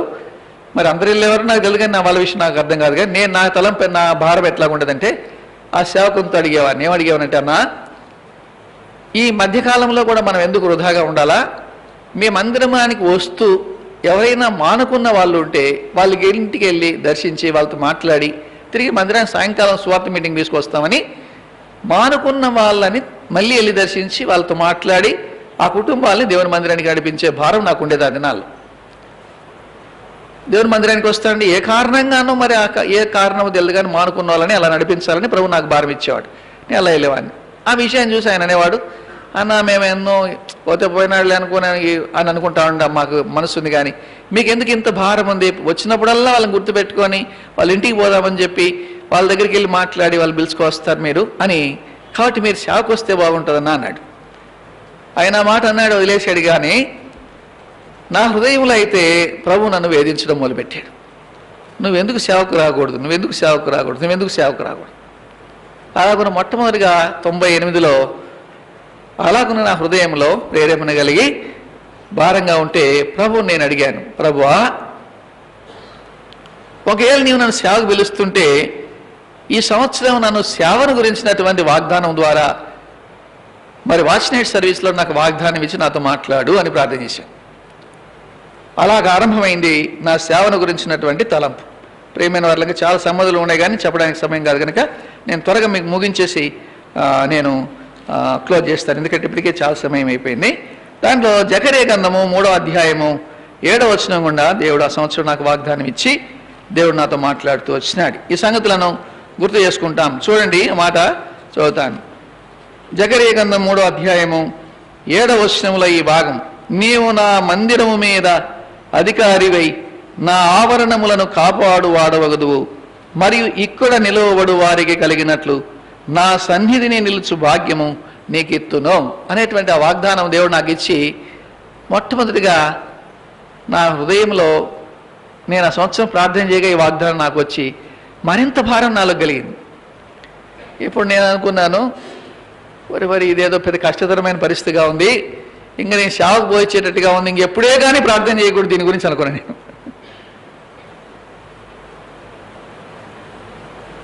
కానీ నేను ఎంత అనుకున్నానో నా మనసులో అంత వేదన మొదలైంది.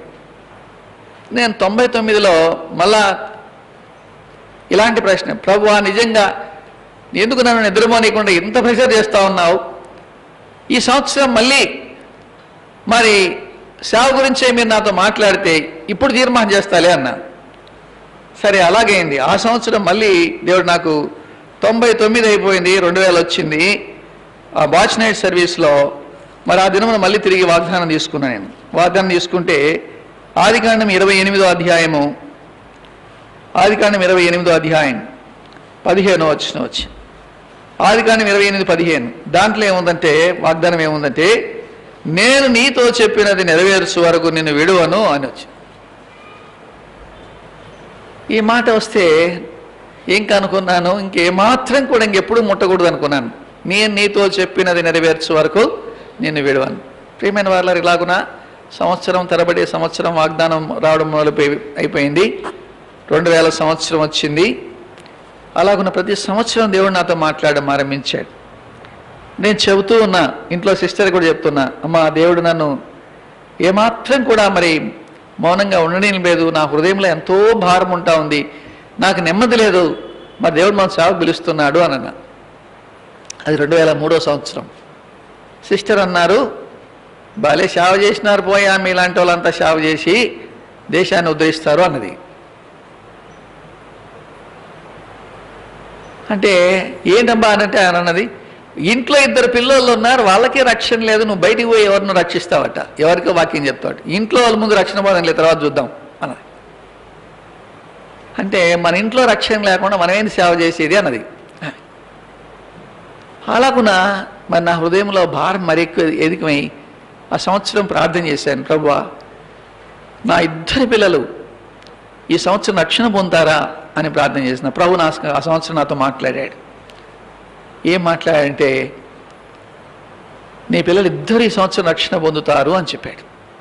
నేను సిస్టర్కి చెప్పాను, ఈ సంవత్సరం ఆఖరికి మన 2 పిల్లలు రక్షణ పొందుతారు, దేవుడు ఖచ్చితంగా 2 రక్షణ పొందితే నువ్వు సేవకు వస్తావా అన్న. అంటే ఆమెనది రక్షణ పొందినామని చూద్దాం పో అన్నది.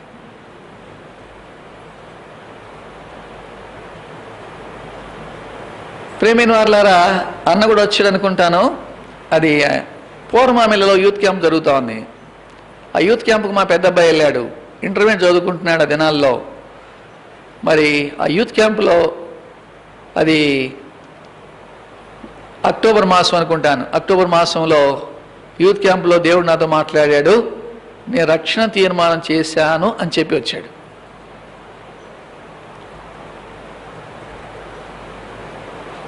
అయిపోయింది. ఇంకా రెండోవాడు ఒకడు ఉన్నాడు.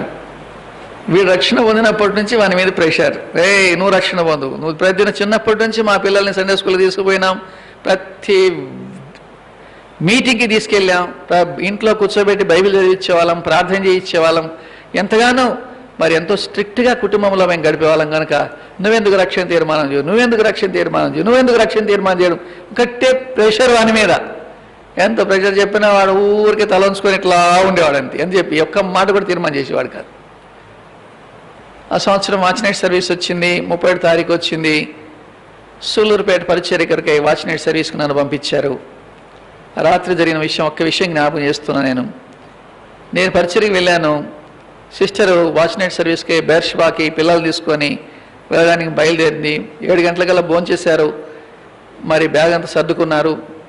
మరి 2 పిల్లల్ని పట్టుకొని బయలుదేరుతున్నప్పుడు మా చిన్నవాడు అన్నాడు, మమ్మీ మా ఫ్రెండ్స్ కూడా వస్తానన్నారు, నేను వాళ్ళని కూడా తీసుకొని వస్తాను, మధ్యలో వస్తాను, మీరిద్దరు వెళ్ళండి అన్నాడు.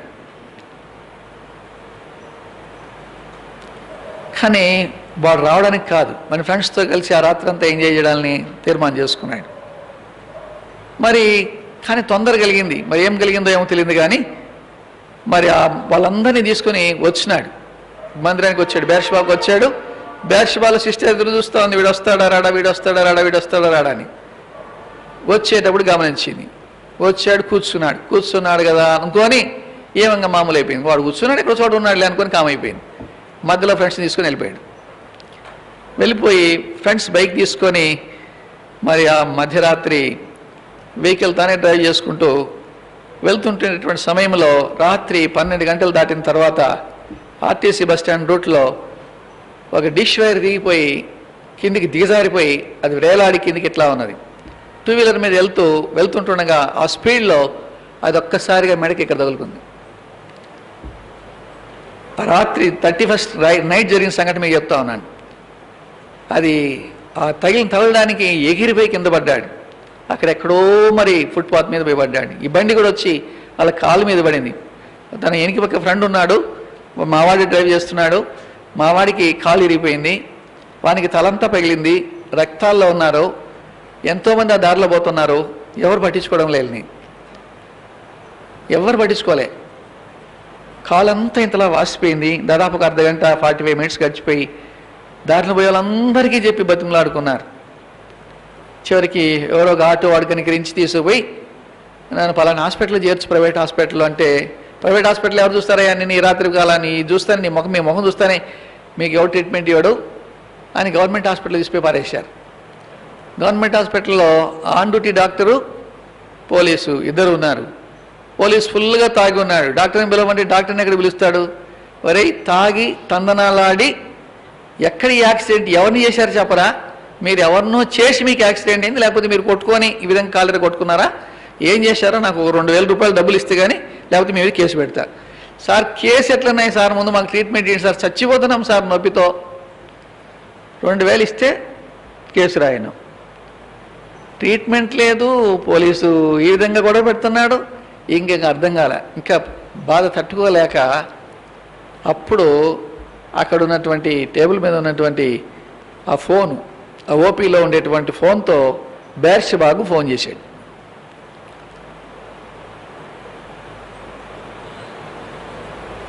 దేవుని సేవకుడు ఫోన్ అందుకొని వెంటనే సిస్టర్ని పిలిపించాడు. సిస్టర్ మాట్లాడి చూస్తే ఏమనుకుంది, మందిరంలో కూర్చున్నాడని. మందిరంలో ఎక్కడున్నాడు? హాస్పిటల్లో ఉన్నాను. ఒకటే ఏడుస్తున్నాడు ఫోన్లో, మమ్మీ నీకు మోసం చేశాను, అన్యాయం చేశాను, నన్ను క్షమించు, దేవుడు నాకు తగిన శాస్తి చేశాడు, ఇప్పుడే నేను ఈ హాస్పిటల్లోనే ప్రభు నా హృదయంలో నేను అంగీకరించాను, నా పాపాలన్నీ ఒప్పుకుంటున్నాను, దయచేసి నన్ను క్షమించి ఒక్కసారి నన్ను నేను సావు బతుకుల్లో ఉన్న వచ్చి నన్ను చూసిపోనాడు. ఆ రాత్రి మందిరంలోంచి సహోదరి వెళ్ళి వెంటనే గాడ్స్రెంట్ చెప్తే గాడ్స్రెంట్ ఒక 4-3 బ్రదర్స్ని పంపించారు. పోయి చూస్తే తీవ్రమైన రక్తంలో ఉండేటువంటి వీళ్ళని మరి అక్కడ హాస్పిటల్లో చూపించి తర్వాత కట్టుకట్టించి రాత్రి అంతా అయిపోయింది. ఎర్లీ మార్నింగ్ 5 o'clockకి నాకు ఫోన్ చేశారు. అన్నీ అయిపోయింది చేసిన తర్వాత ఫోన్ చేశారు. నేను మీటింగ్ అయిపోయింది సూలూరుపేటలో. అన్న మీరు కొంత రెస్ట్ తీసుకోండి, పూర్ణచంద్రరావు ఉన్నాడు దినాలు అక్కడ. అన్న మీరు కొంత రెస్ట్ తీసుకొని పొద్దున్నే మరొక విలేజ్కి వెళ్ళి అక్కడ చూసుకున్న తర్వాత మధ్యాహ్నం నుంచి మీకు బస్ ఎక్కి పంపిస్తాను అన్నాడు.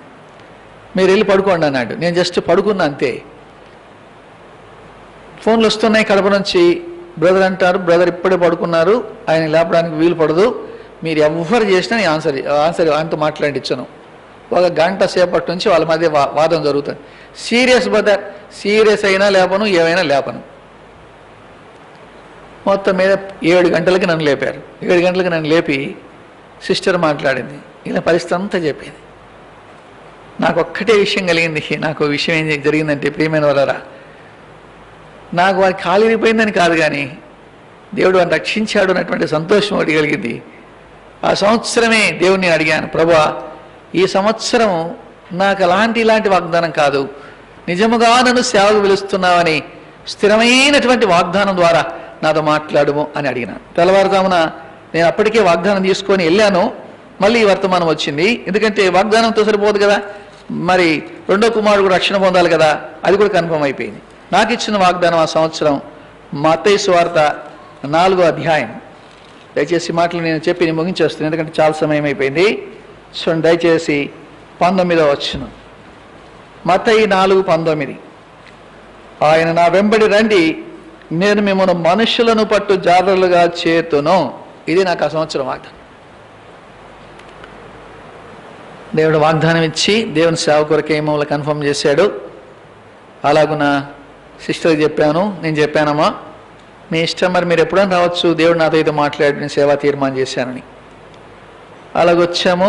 తర్వాత మరి కడప గాడ్స్ సర్వెంట్ అప్పుడు ఐజక్ గారు ఉన్నారు, ఆయన అడిగారు, ఇంకేమయ్యా దేవుడితో మాట్లాడి ఇంకొచ్చేసేసి నేను కడప జిల్లాలో నువ్వు ఏ సంఘం కావాలనో కోరుకో, ఎక్కడ కావాలంటే అక్కడ పంపిస్తాను అన్నాడు. ప్రార్థన చేస్తుంటే ప్రభు నాతో ఏం మాట్లాడంటే, నువ్వు హెబ్రోన్కి వెళ్ళు అని మాట్లాడు. నేను అంకుల్ నన్ను దేవుడు హెబ్రోన్ వెళ్ళమని. అయ్యా ఇట్లాంటి దొరికారయ్యా అన్నాడు. సేవకు పిలుపు ఉందని చెప్తావు, ఇంకా తప్పించుకునే మార్గం తిరుగుతున్నావు. హెబ్రోన్కి పోదు ఇప్పుడు ఎవరయ్యా నీకు ట్రైనింగ్ ఇచ్చేది ఎవరు, నిన్ను పోస్టింగ్ ఇచ్చేది ఎవరు? హెబ్రోన్లోని పరిస్థితులు అని తెలవా? వద్దు ఇక్కడే ఉండు అని. లేదు అంకుల్ దేవుడు నన్ను మాట్లాడుతున్నాను, హెబ్రోన్కి పోవాలా? కడప నుంచి హైదరాబాద్ ఎవరు ట్రాన్స్ఫర్ ఇస్తారు, ఎప్పుడు హెబ్రోన్కి పోతాను నేను? సిస్టర్ ఏమో సేవకు వద్దంటుండే. దేవుడు అద్భుతమైన విధానంలో 2004 సంవత్సరం దేవుడు నాకు హైదరాబాద్ ట్రాన్స్ఫర్ ఇచ్చాడు. హైదరాబాద్ వచ్చాను. హైదరాబాద్లో నేను 4 సంవత్సరాలు పనిచేశాను.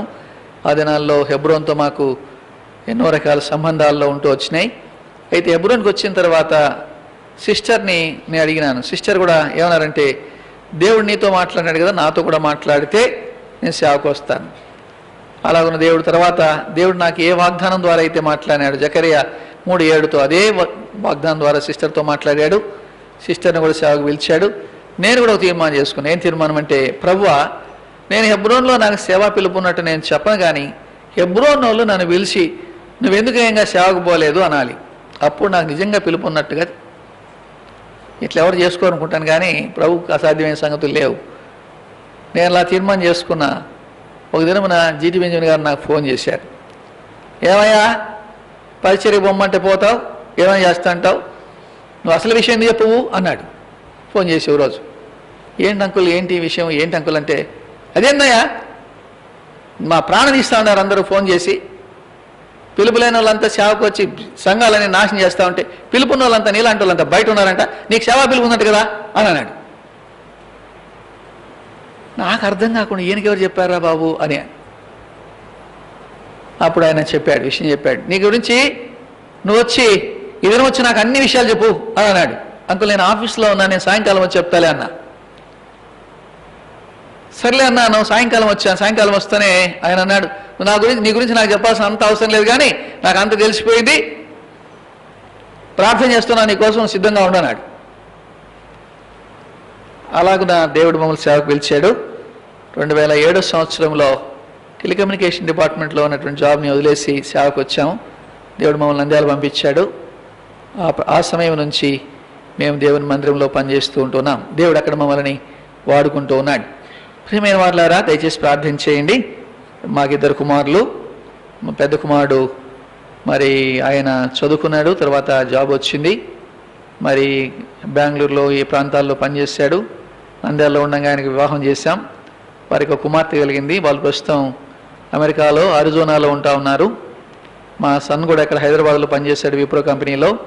ఆ సందర్భంలో ఉండేటప్పుడు మరి హెబ్రోన్లో మరి యూత్ మ్యాగజైన్కి ట్రాన్స్లేటర్గాను, తర్వాత దాన్ని ప్రింటింగ్ చేసే బాధ్యత వహించేవాడు. తర్వాత మరి హెబ్రోన్ మెసెంజర్ మళ్ళీ రీఓపెనింగ్ అయినప్పుడు, తర్వాత రెండోసారి మళ్ళీ తిరిగి ఆరంభించినప్పుడు దాని ప్రింటింగ్ పరిచర్య కూడా మా సన్నే చేసేవాడు. అలాగని ఇక్కడ పరిచయలో వాడబడుతుండే అమెరికా వెళ్ళాడు. అరిజోనాలో స్కాట్స్ డేల్ అనే ప్లేన్స్లో ఉన్నాడు. అక్కడ కూడా మరి పరిచర్లో వాడబడుతున్నాడు. ప్రత్యేకంగా కేరళలో నుంచి వచ్చినటువంటి కొన్ని కుటుంబాలని అక్కడ సమకూర్చి పరిచర్లో మరి కొనసాగిస్తూ ఉన్నారు వాళ్ళు. వారి కొరకు ప్రార్థన చేయండి, వారి కుటుంబం కొరకు ప్రార్థన చేయండి. వారికి ఒక కుమార్తె, రెండో కుమారుడు కూడా ప్రభువుని నమ్మాడు. మరి ఉద్యోగం చేస్తున్నాడు, పూణేలో ఉంటున్నాడు. ఆయనకు వివాహం చేయాల్సింది. మరి ఆయన కొరకు కూడా ప్రార్థన చేయాల్సిందిగా మీకు మనం చేస్తూ ఉంటున్నాం. ఇది మా కుటుంబ పరిస్థితి. మేము నంద్యాలలో సేవలో ఉంటున్నాం. దేవుడు కృపించి దేవుని మందిరం కట్టుకోవడానికి ప్రభు సహాయం చేస్తున్నాడు. మరి ఈ విషయాల్లో మా కొరకే ప్రార్థించి మరి దేవుని పరిచర్య అక్కడ నమ్మకంగా మేము చేయాలని, యథార్థంగా చేయాలని మా ఆశ. ఎంత నమ్మకంగా చేయాలో మాకు అంత ఆశ ఉంది.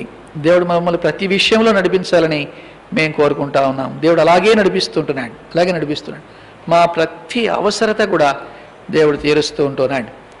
అలాగున్న మేము దేవుడి మీద ఆధారపడి ముందుకు సాగడానికి దేవుడు మాకు సహాయం చేస్తున్నాడు. మరి దయచేసి మా కొరకు మీరు ప్రార్థించండి, మీ కొరకు మేము ప్రార్థన చేస్తాం. దేవుడు వాక్యాన్ని, సాక్ష్యాన్ని దీవించునుగాక. ముగిస్తుంటున్నాను. Praise the lord.